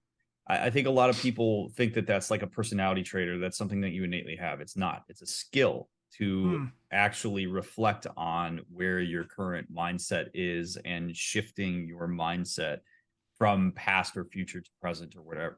It's okay at times to attend to the past and to attend to the future, but the only way you can influence the future is through what you decide to do now, and the past is already done. So when you recognize, it's part of it is, I use the word mindful. Mindfulness has gotten co-opted as like meaning like meditation. That's not really what it is. Like mindfulness is just engaging with your own cognition. It's engaging with like your own presence. So, okay. So I'm like having thinking about myself as an entity, like I'm like as opposed to being thoughts, like this, seeing yourself, So if you and I, we're having a conversation right now, and if say all of a sudden I start drifting off and thinking about like, oh, I'm gonna see my parents for dinner tonight, and what am I gonna wear? And so if I can see that happen and I can catch that, then what I say is, okay, so that is not something that I need to attend to right now. What I need to attend to right now are what Amelia and Brian are saying to me, what the conversation is. So I get why I'm there. I'm going to bring it back. And you do that gently. And that is something that you have to practice. You're not just going to do it because you want to. It's something that is, you have to intentionally go out there, see that thought, and ask yourself, is that relevant right now? No. I trust in my ability to manage that when the time comes. Now I'm going to focus on managing this right now. But there are certain strategies that people will employ for doing that. One of the best ways to become present with your emotional experience is to do some body scanning. I will say that if you're a person who has experienced significant trauma, you should be careful with this, because sometimes you can inadvertently be triggered if you get too far into body scanning and you don't have really an understanding of how to do that in a subjective way that you personally need. But doing some level of body scanning and understanding where certain emotions sit in your own body. Like I said, if I notice that I'm rubbing my eyes or that I feel that tension behind my eyes, it means, okay, so anxiety is here right now. Why did it show up? Well, I noticed that anxiety started to show up when I thought about how last week I gave a presentation and I had drool coming down my mouth and I'm embarrassed by that. Well, that means that anxiety is about something I'm telling myself about what already happened. It's not about what's happening right now. What's happening right now? What do I need to attend to in this specific moment? So it's a constant, it's like you're an octopus that just like reaches out with its tentacles and sort of pulls yourself back when you recognize that these things are taking you away from where you're at right now. There may be times where you're thinking about, okay, so I have an exam tomorrow. I actually do want to take some time to think about what that's going to be like for me, because I need to prepare for that.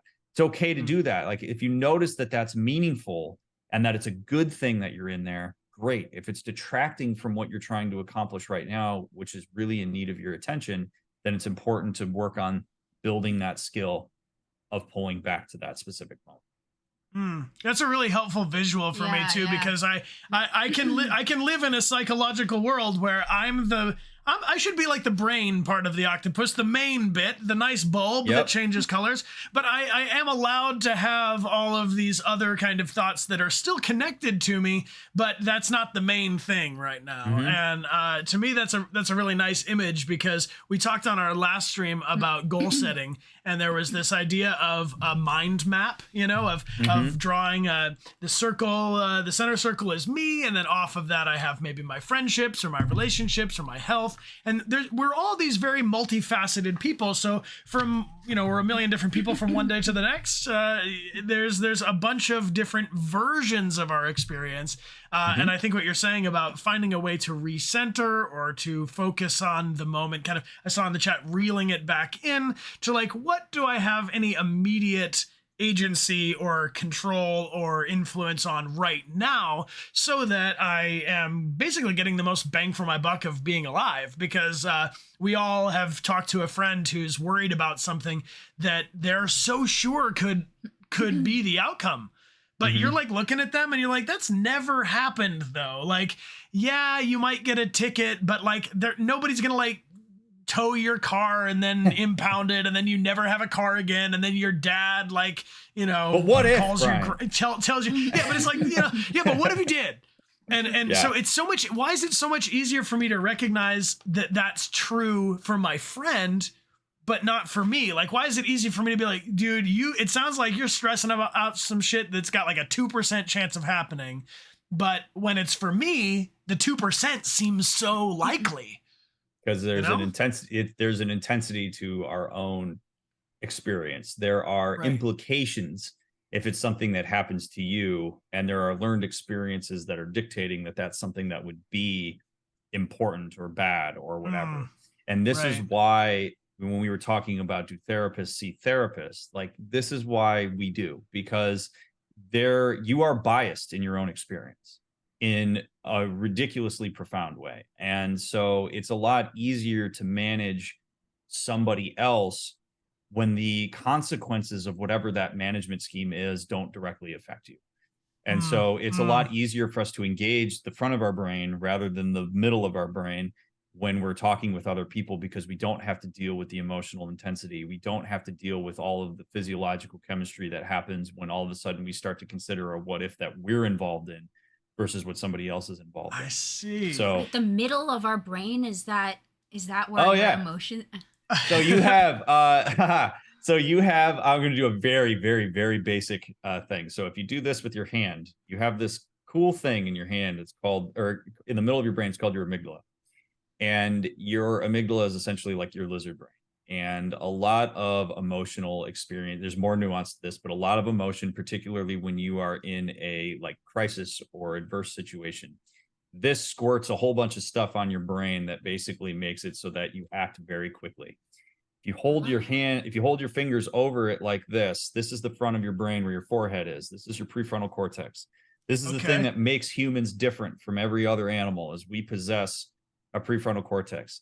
Prefrontal cortex is what synthesizes information in a very sophisticated way. It's what allows us to see abstractions, symbols, categories. It synthesizes language, all patterns, all of that. It's the newest part of our brain.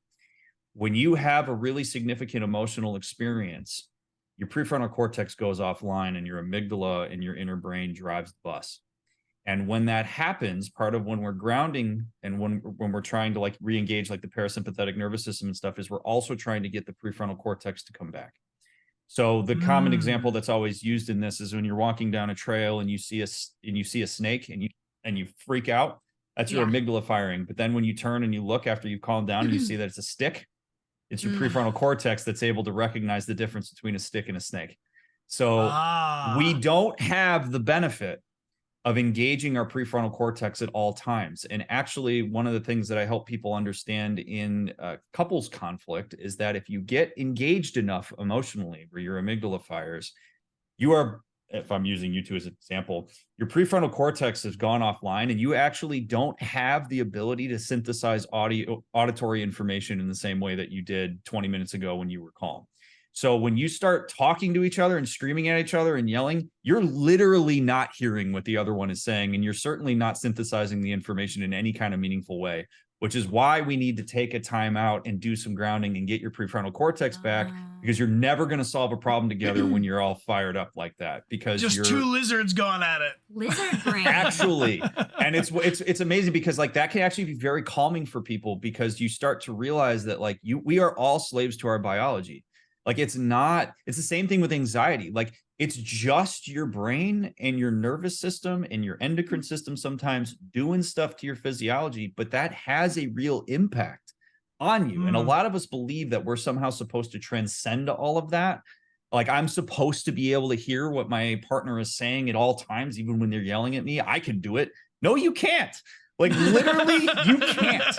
And people sometimes hate that. And some people find a lot of comfort in that, where I can essentially say in like a couple session, if it's getting really heated, hey, this is one of those moments where we're not hearing each other. We're going to take a second here and we're going to give it a beat. And we're going to let some of this come back. And then we're going to reapproach this, because if you're this fired up, you're never going to solve the problem. So it's amazing the way that our biology affects this stuff. This little example also, makes a lot of just to visualize it, because, my brain's in there and it's this complicated thing, but the idea that like I am, even if this frontal cortex you're describing is offline and not paying attention to the Spock logic of the situation, right? That I am, this is still me, but this is like my inherited animal instinct, my ancestral mind, right? So I have all of these thoughts and things that make me feel like, yeah, but if you're coming at me aggressively with your energy, then I'm gonna want to defend myself, right? And this is all for my self-preservation. And then this gives me like the ability to we live in a society, right? Yes. I had a professor one time. Hearing you say this reminded me of this. I had a professor one time when we were talking about this who said, what the prefrontal cortex sounds like is what you hear in your voice and in your thoughts and all this stuff.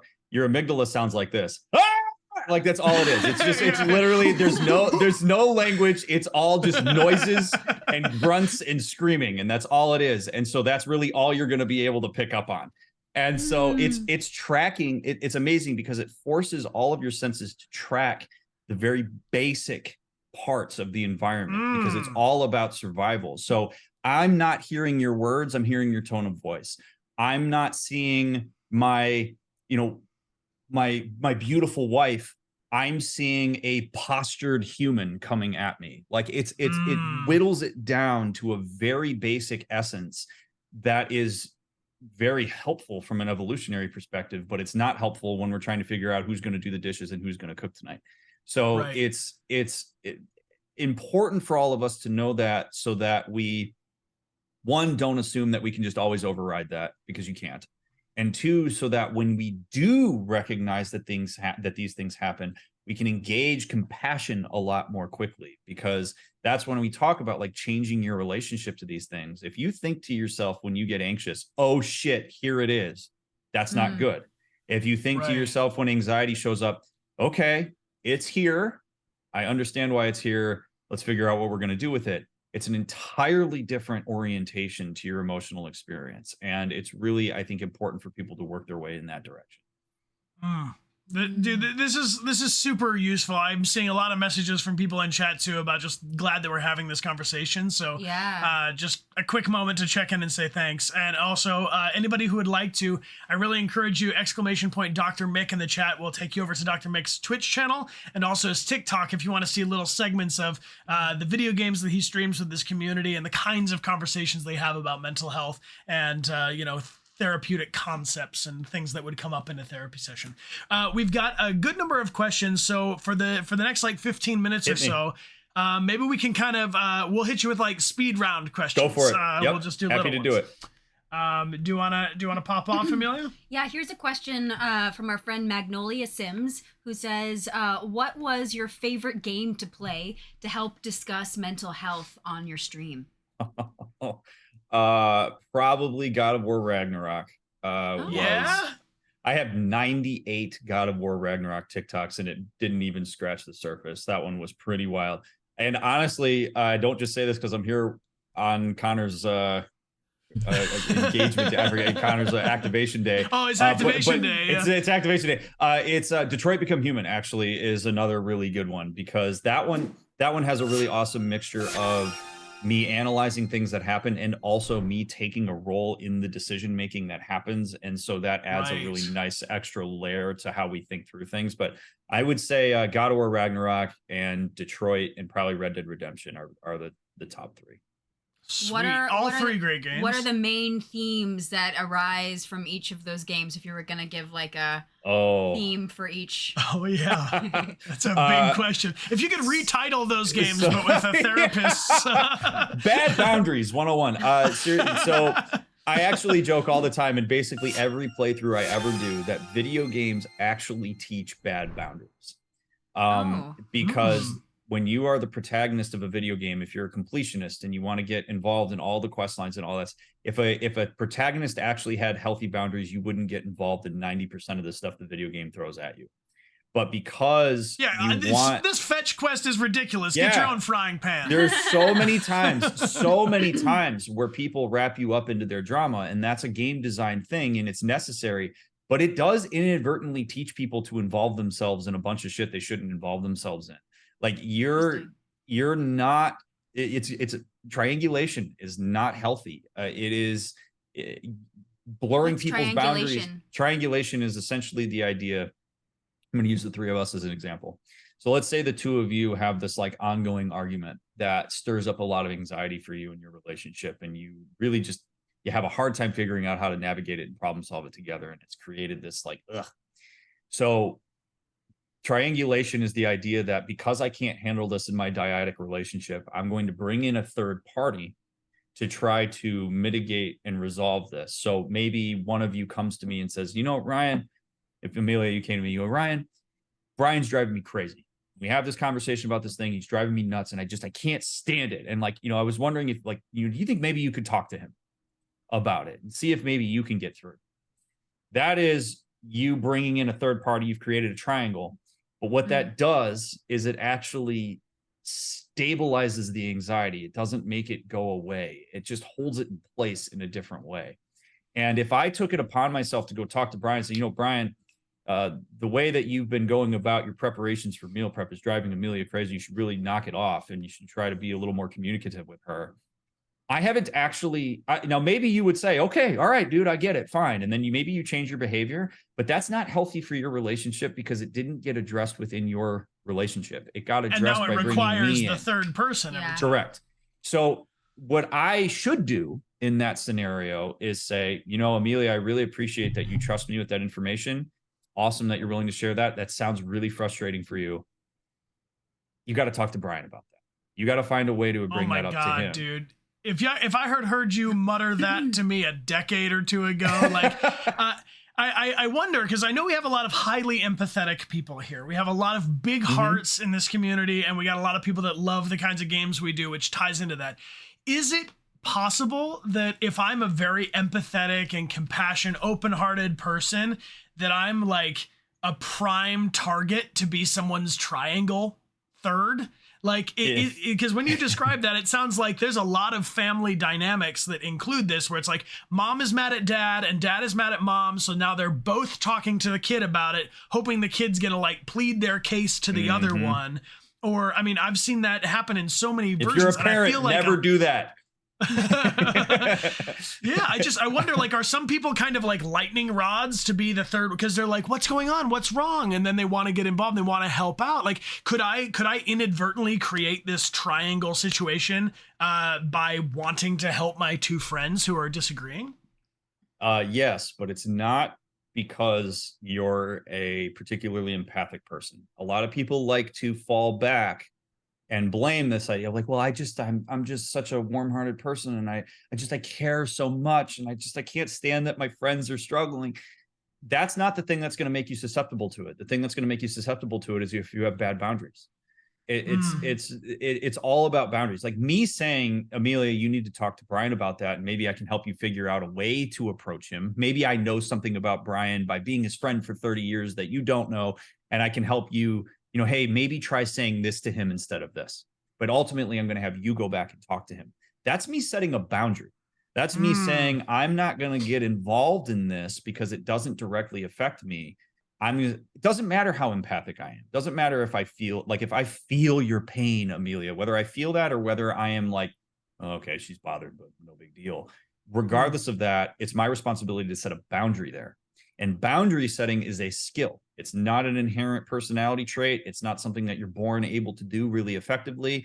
So the good news about that is it's something you can get better at, so that in your interpersonal relationships, you can allow the anxiety to go where it needs to go. I mean, to really bring this back to a conversation about anxiety, triangulation is just anxiety management. It's not very adaptive, but it's also something that might ping my anxiety. Because if I have anxiety about whether I'm a useful friend or whether I'm a helpful person, and I engage with that anxiety, I may get involved because I want to affirm for myself that I'm a helpful friend by overextending past what a healthy boundary would be. And so this is where it's really important for us to understand, gosh, when Amelia comes and approaches me about issues that's going on with Brian, I get really anxious because I feel really deeply for her. What does that mean for how I want to respond to that? And what's the meaningful response here that will not just allow them to navigate their relationship successfully, but also mitigates my anxiety in a meaningful way? Well, it's the certainty of knowing that this is not my fight. This is theirs. And me setting that boundary puts the anxiety back where it needs to be. And it's not my responsibility to handle that. It's my responsibility to be a good friend. That locus of control there is what's going to eventually, over time, help you not get so activated when something like that happens. Right. And also kind of what a relief to know that my responsibility can be to listen to my friend and maybe offer some of my experiences to my friend, but that I don't have to go stick my hand in the bear trap, so to speak. That's super helpful. And I think applicable in a lot of different circumstances, because it can be so easy for the one person to not want to have the conversation. I have a family member who's always telling me like what they're going to say the next time they see that person, but then they spend so They much never time talking to me about it that they like kind of like burn it off, you know? They're like, I'm going to use this anger up so that then I can just avoid the problem. So we got a bunch of questions, so I just jump into. Let's see. When it comes to can you define cognitive behavioral therapy? When it comes to the question is about anxiety and using cognitive behavioral therapy, and then any other kinds of therapy or techniques that might be a level up or a level down from that. Sure. I have a full video about cognitive behavioral therapy on my YouTube channel. So if that person wants like a lot of depth, I have that available. You're Dr. Mick on YouTube too, right? Dr. Mick on YouTube. I'll give you the quick rundown. So cognitive behavioral therapy is an approach to anxiety or other problems that essentially says that our problems are perpetuated via the interplay between our thoughts and our behaviors, that our behaviors are sometimes driven by thoughts, and that sometimes our thoughts are driven by behaviors, and there's a reciprocity to that. So when you experience an emotion, that's not something you can really do anything about. Your way of thinking about it and your way of acting in relation to it is the thing that is creating the problem. So the goal of cognitive behavioral therapy is to figure out whether we need to change a certain thought pattern when anxiety is around, or whether we need to change the behaviors that are engaged in when anxiety is present, or both, toward a healthier management of the anxiety. It's a very watered down version of that, but it's essentially talking about the interplay between those two things. There's all sorts of approaches to therapy that work for anxiety. CBT is not the only thing, but it is one that is very commonly accessed for how to work through some of that stuff. Cool, man. I appreciate you breaking it down, because something I'm realizing would be one of the benefits of having a therapist or going to therapy is that you have someone who can help you break a bigger idea down into smaller pieces. Like even when you're just articulating, saying, this is my thought and this is my behavior. I mean, a lot of times I think that gets so muddy and confused that it just feels like I'm just pissed. And like when I'm pissed, I have the thought of being pissed and I have the actions of being pissed, and that's just, I'm pissed. Yep. And to slow it down and to break it into pieces, I mean, that seems really, really helpful, because now I have some kind of agency or control over the thought as its own thing and my behavior as its own thing. So I definitely think you could probably, with almost any kind of a thing a person could bring to a therapist, there would be a way to break it into a smaller and more manageable piece. Yeah, absolutely. And in line with that, just quickly, is that like not every therapy approach works with every person. In fact, a lot of research has kind of shown that like if you only use one model of therapy, you're really only going to reach about 60 to 65% of your clients. There will be about a third of them that don't respond well to that type of intervention. So I was trained integratively, so I weave a lot of stuff together. But just because CBT works for one person doesn't mean it will for somebody else, which is why I always encourage people to be careful about saying like, do CBT. It's like, CBT worked for me. Maybe it'll work for you. Maybe another approach will work for you. When we get into these absolutes about what approaches work perfectly with X thing, we kind of lose out in the conversation on the whole. So though CBT might work for somebody, it may not work for somebody else. There are different approaches to anxiety that we can take. Sweet. Do you have an next queued up? Yes, I have a question from Kate26, who says that they have a habit of beating themselves up when they feel anxious, which you touched on quite a bit, and that's something that we should get away from. And they tend to tell themselves that they're overreacting or silly. So do you have any strategies to move away from that mindset of beating yourself up? Beating yourself up is a choice. And it is something, and the reason I say that is not to make a person feel like crap about the fact that they're making that choice, but is to help a person understand that that means you can choose something else. And the way that we want to navigate that would be to choose compassion and curiosity. So it is a good chance that whenever I hear when a person says Dr. Mick, something, I'm going to ask you to tone it down. All right, sorry, man. Sorry, man. I know. Yeah. A lot of times when people have these really judgmental narratives, they are borrowing them from somebody else. They might be borrowing them from like a parent that was not very nice to them, or friends that bullied them, or rarely are our heavy judgmental accusations of ourselves derived from ourselves. It's usually borrowed. And so one times it's recognizing who would perpetuate that. The question I will ask clients sometimes is who if they were standing behind you would be nodding in agreement with you when you're being mean to yourself, as a way. Yeah. It's a way to, it can be kind of that's a heavy question. But it's a way to get an idea of whose narrative is that. And the idea is that we want to separate you from that narrative and say, well, that's what your dad said, but that doesn't mean it's true. So when you are experiencing anxiety and you say to yourself, I'm burdened with the people around me and I'm a piece of shit because I'm experiencing a human emotion, that's not you. You're choosing to take that person's narrative and make it your own. So let's explore a kinder way to engage with yourself around that. Like what would be, if you were looking at 5-year-old you who were standing in a corner and was crying, what would you say to 5-year-old you? What would you say to just a 5-year-old who was sitting there crying because they're anxious? I guarantee you wouldn't say you're a piece of shit. You would probably say like, hey, it's okay that you're anxious. What's going on? Let's figure out how to navigate it. That's what you should be saying to yourself. And that kindness and compassion is a choice. And it is a choice that you have to be very intentional about engaging with. Because if your autopilot is to be mean to yourself, the only way that you control a plane that's on autopilot is to disengage the autopilot and take the handle yourself. You have to do that with your own orientation to your anxiety. So choose compassion instead of judgment, and it'll go a long way over time. Oh my God, man! I think the electricity in this room changed when you were describing this, because I mean that's a real thing, and a lot of us, especially like if we're on our own or we're working from home, or the last couple of years of so much isolation for so many people, just the simple act of being curious about what's going on with yourself and being compassionate towards yourself for having whatever experience you're having.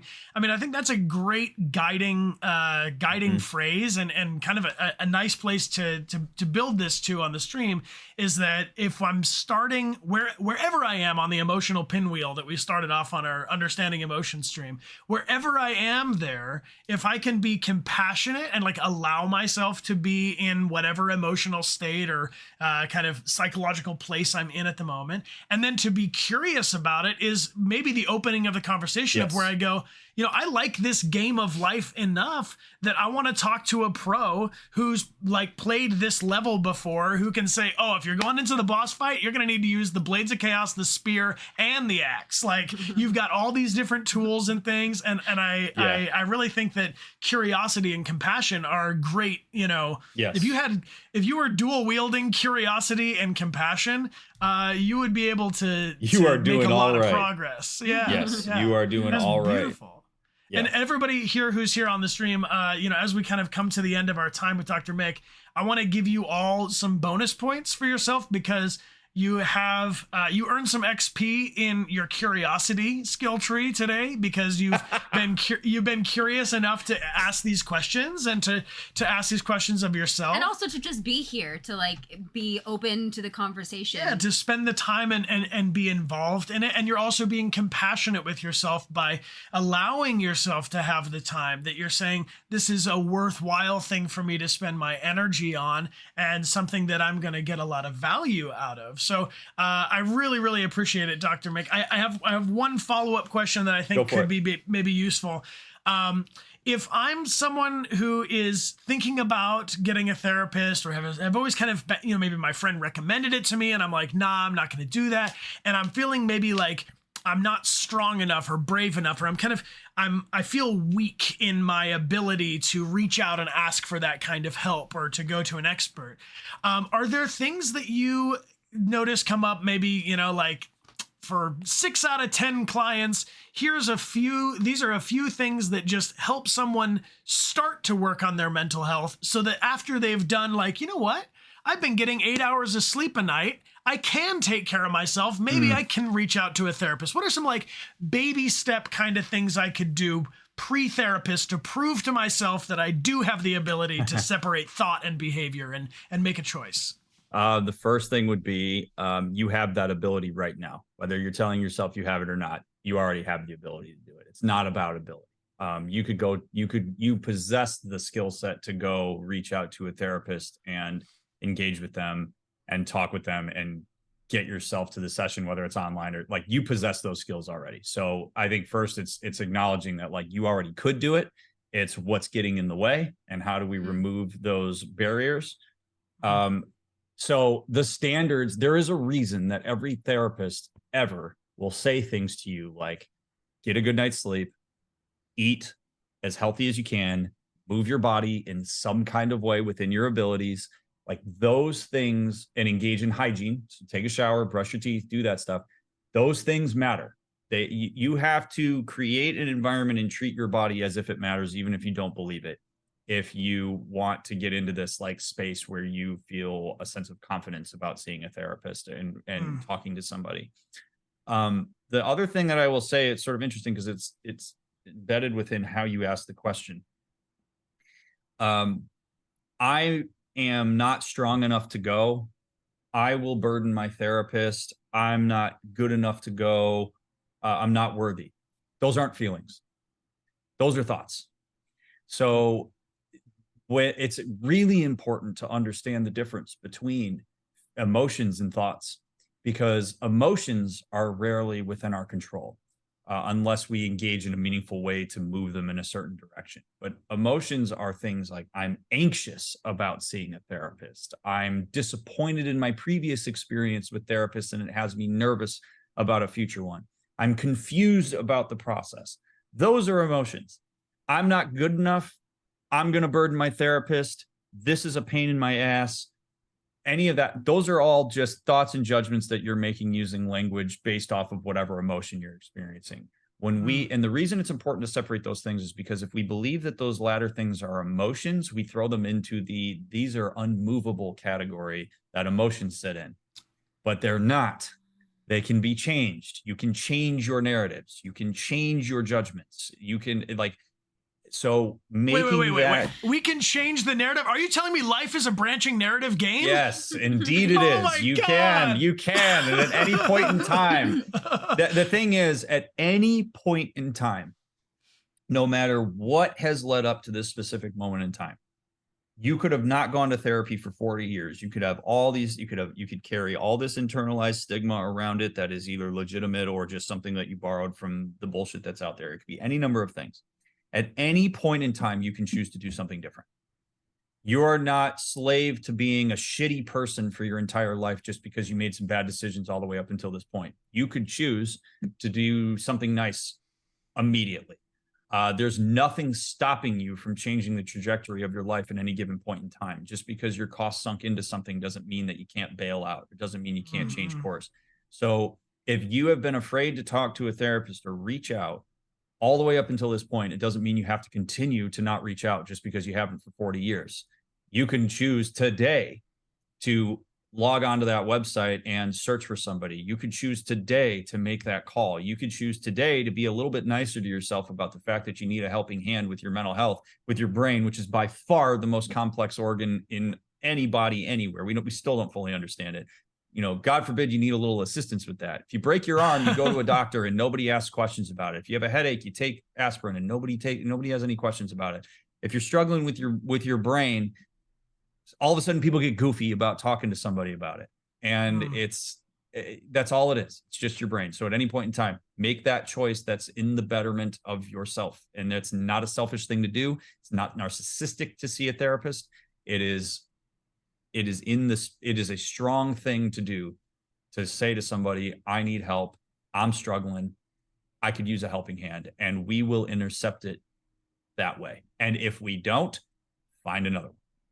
Yeah, man. Oh, I love it, man. I really, really am so grateful for you sharing all of your expertise and your experience with us on the stream, man. And just really, truly thank you, everybody who joined today. This has been my favorite Good Mammal stream we've ever done. Yeah. If Dr. Mick would be open to it, we'd love to have him back sometime. Absolutely. I'm willing to come back whenever you'd like. You guys, I told you guys stream at the perfect time for me. So if you ever want me to come back, this time works beautifully. So I love it. Always happy to come back. Speaking of your streams, what game are you playing through right now on your Twitch channel that people could come and maybe join you and get a little more Dr. Mick time? I am currently playing through Horizon Zero Dawn. We're very close to finishing it. And then we're going to take a couple weeks off to play some random stuff. And then we'll be playing Horizon Forbidden West after that. All of the games that I've played through are available on my YouTube channel. I will be live tonight. So if you had a question that we didn't get to, I spend the first 45 minutes to an hour of my streams, whether I play the game or not, always answering questions and taking stuff from chat. So you're always welcome to stop by at the beginning of a stream, even if you're not interested in the game I'm playing, to ask questions and engage with me and my awesome community. But I will be live tonight at 9:30, and I'm live usually 5-ish days a week. My schedule moves around a lot, but yeah, you can come find me there and hang out with me and check the YouTube channel and the TikTok for the other stuff. Cool, dude. I appreciate you so much, man. This has been... Oh my God, so good. Like, so valuable. Yeah. This guy's full of wisdom, and the fact that you share it with us and the fact that you share it with your community on Twitch so openly and freely really speaks to how important the mission of this kind of conversation and communicating these very important topics to people. So I'm curious, everyone in chat, let me know what was something that really stood out to you today that you learned, or a piece of wisdom that you... Yeah, this is the pop quiz part of the stream. What's something that you took from today's stream in particular? While they do that, I just want to say to the two of you, I really do appreciate both of you bringing me on. I admire what the two of you are doing with your platform. I enjoy talking to the two of you a lot, and it's very cool that you were willing to bring me on. I see a lot of my people in chat, and I'm glad to see them, and I'm sure there'll be some new faces from your group that I get to see. And I just you guys have an awesome community, and so do I, and so seeing those two things collide is really cool. But I am really grateful for the two of you bringing me on and supporting what I'm trying to do. And I'm happy to support you guys and what you're doing. We receive that gratitude and send it right back to you, dude. Exactly. It's important to say, the thoughts versus emotions, separate. The octopus metaphor was beloved. Who's standing behind you nodding when you're being mean to yourself. That one hit me in like a whoa kind of a way.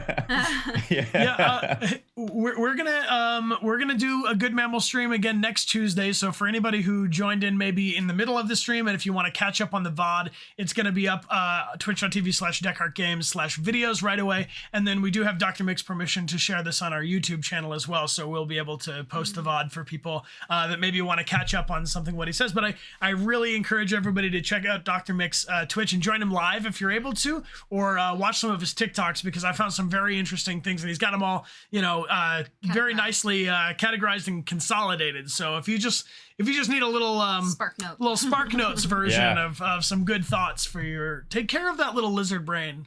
Take care of it. All right, Dr. Mick, thank you so much, my man. Thank you, guys. I appreciate you bringing me on. I will look forward to the next time we get to chat. Likewise, dude. We'll talk to you soon. Bye, guys. Ciao. Bye. Oh, I feel so good. That was great. What a fantastic way to spend time, quite candidly. Yeah. I am so grateful that Dr. Mick was down to spend 2 hours with you all, and really, truly, thank you for your great questions, because when you make such an informed discussion as it's going, I mean, Amelia and I feel good after our streams all the time. Like, even if we have very low energy and we're like, oh my gosh, I'm not sure I can do a stream today, you all fill us up with energy after the stream. We feel good about it. But these Good Mammal streams have become something extra special to us, where I'm having conversations with my friends and with my family, and they're all very informed by the sort of stuff that we're discussing here together. So I just really want to say thank you for you all not only showing up like physically and like tuning into the stream, but thank you for being active participants in the conversation. Yeah. We do have a gifted prize here that I would like to give away before we raid on. Okay. Thanks again to our mods and our lieutenants for helping us out. Thank you, everybody. Hanging out. Yeah. I also want to say, Leah Bromwich, welcome back for 9 months. You got a Twitch, baby. Raise it up right. Teach it to vote. We're gonna discuss also some ideas, topics for next week. So we're gonna give away a prize and then talk about what we should get into next week. I'm into it. Wordsmith is back for 47 months. Welcome back, Wordsmith. Welcome back. Who the hell is Jay?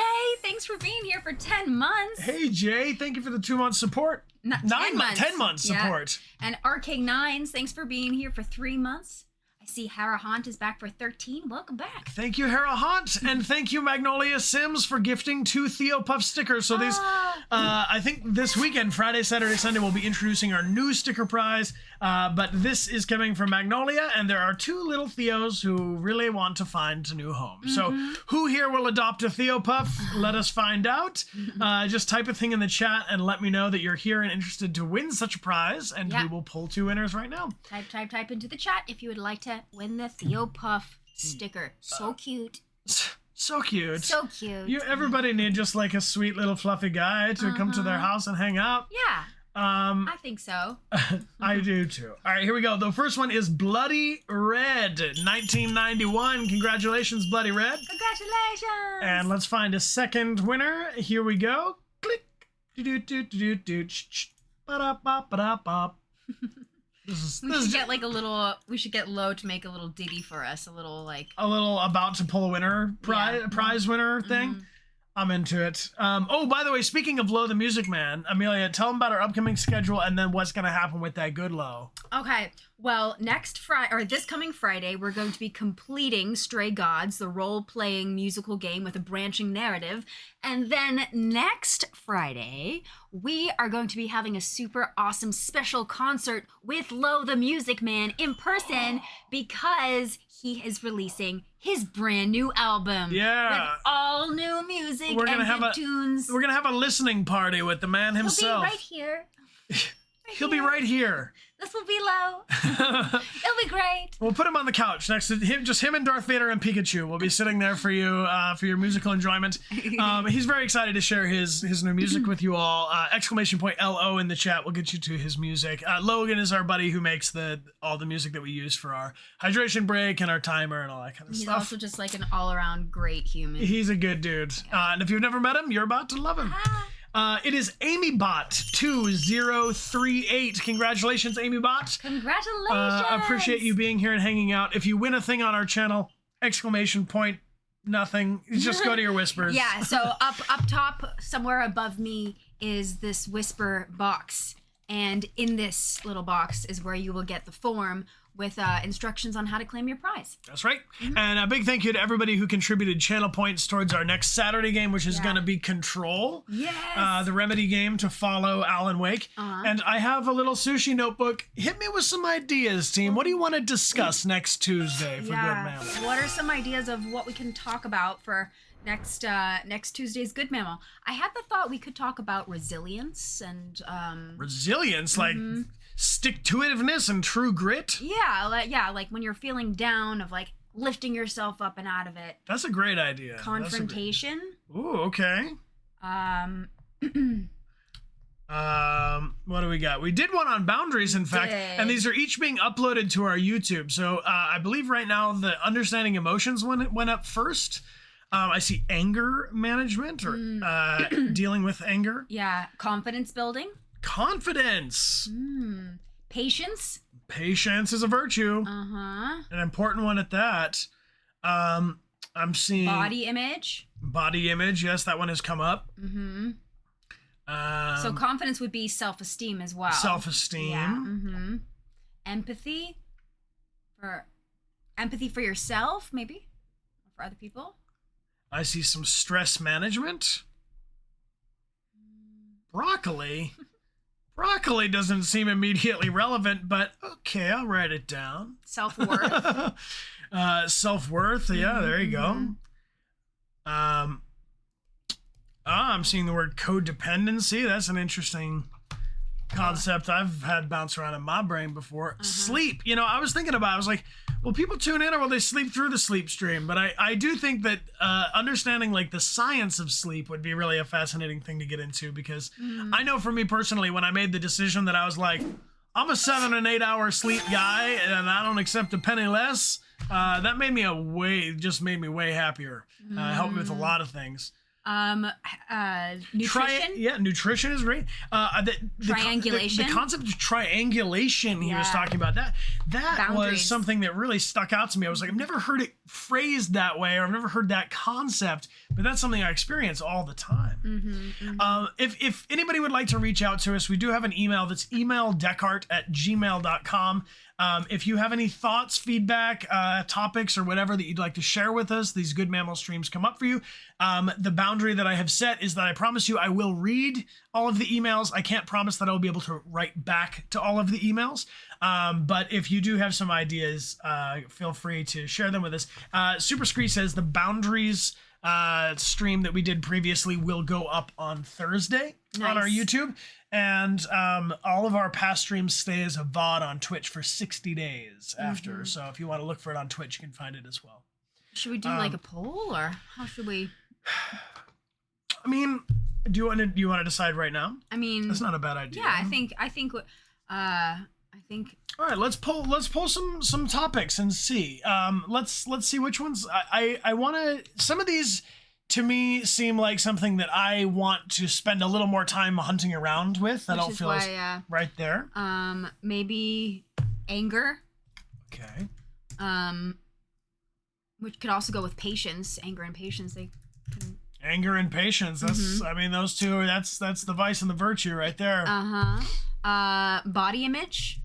Okay. Which one's standing out? Do we want to put body image? I mean, when you said the one about resilience, to me that's something that's like, how do you just keep going? Like pulling yourself up out of like a tools for giving ourselves continued momentum. And confidence. Yeah, I think the confidence and self-esteem thing. And of course, all of these topics all overlap each other. So we've never really been able to do an isolated stream on anything. Well, that's definitely something that I've been learning as we've been doing all of these Good Mammal streams, is that it all comes down a lot of the time to self-care and self-love and how we're treating ourselves, which has been very eye-opening. So let us know, what should we talk about next week? Type a 1 if you're interested in talking about anger and patience. 2 if you want to talk about body image and how we see ourselves.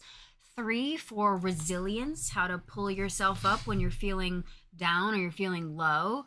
And 4 for confidence and self-esteem, how to build those to feel better about yourself. Yeah, and so all of these streams we have been doing on Good Mammal, for anybody who's just joining, we will find ourselves a article, usually a couple of articles that we can cross-reference and read together, and then go kind of paragraph by paragraph and talk about our own experience. Amelia and I will share things that have helped us in the past. If anybody in the stream wants to join in and say, oh, this is what I find useful, it's really more of a group discussion, really, than Amelia and I teaching anything. The idea is that we're just going to kind of open the floor and say, this is what we're going to chat about today.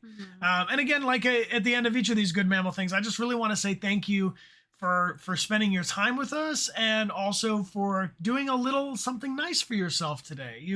You spent some time, no matter how long you were here, 10 minutes or 2 hours, you spent some time working on and taking care of yourself today, which is honestly more than many of us can say for a lot of days. I know not all days I'm taking care of myself. That's true. I'm glad you all enjoyed having Dr. Mick join. Me too.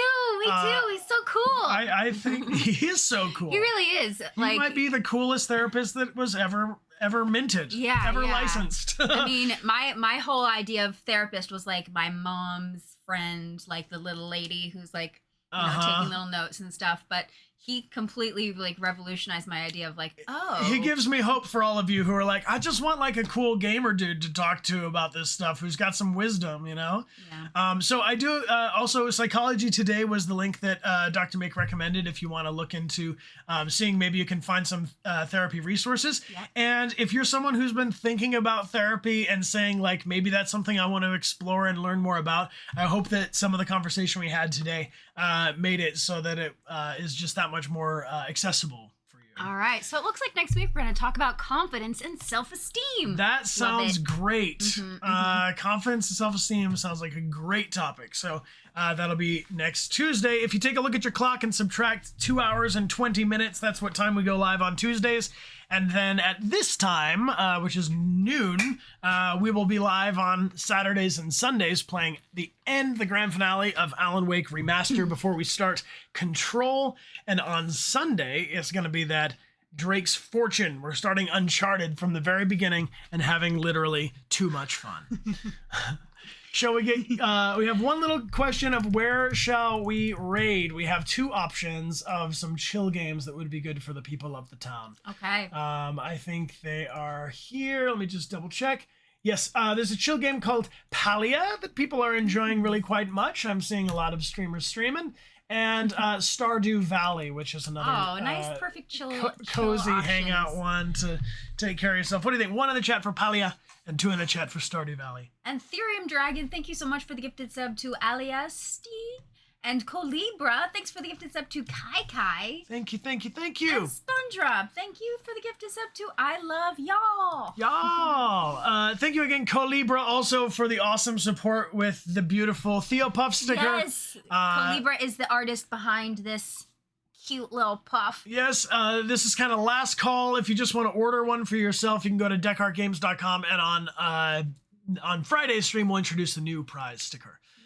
This is pretty close. If anybody has a strong opinion between these two games, now would be the time to express yourself. La Claire, thank you so much for the gigantic cheers, saying therapy is an important theme to talk about. Yes. Most agreed. I agree. Sweet Sugar Bun with the message, I'm loving this stream and I love you all here today. Thank you for the good vibes and for 3 months of support. Bubbly Nugget, welcome back for 32 months. And Colibra, thank you for 6 months of being subscribed on our channel. And Caduceus, thank you as well. Crispy Cactus, Glowing Tigers, back for 55 months. Daisy P. Wrights is back for 51.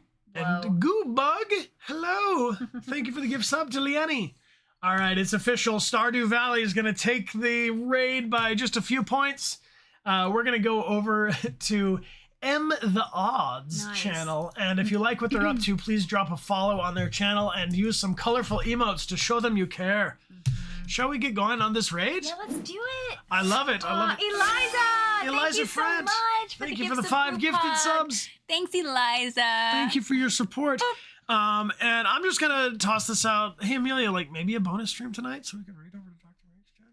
Oh, yeah, that's a good idea. I think we might do a little Overwatch bonus stream tonight. Yeah. Stay tuned on if you have your notifications turned on, you'll get a ping. We do bonus streams that are not our regular scheduled things, but I think it would be fun to maybe do an evening stream because Dr. Mick streams in the evenings. Yeah. You know what I mean? Yeah.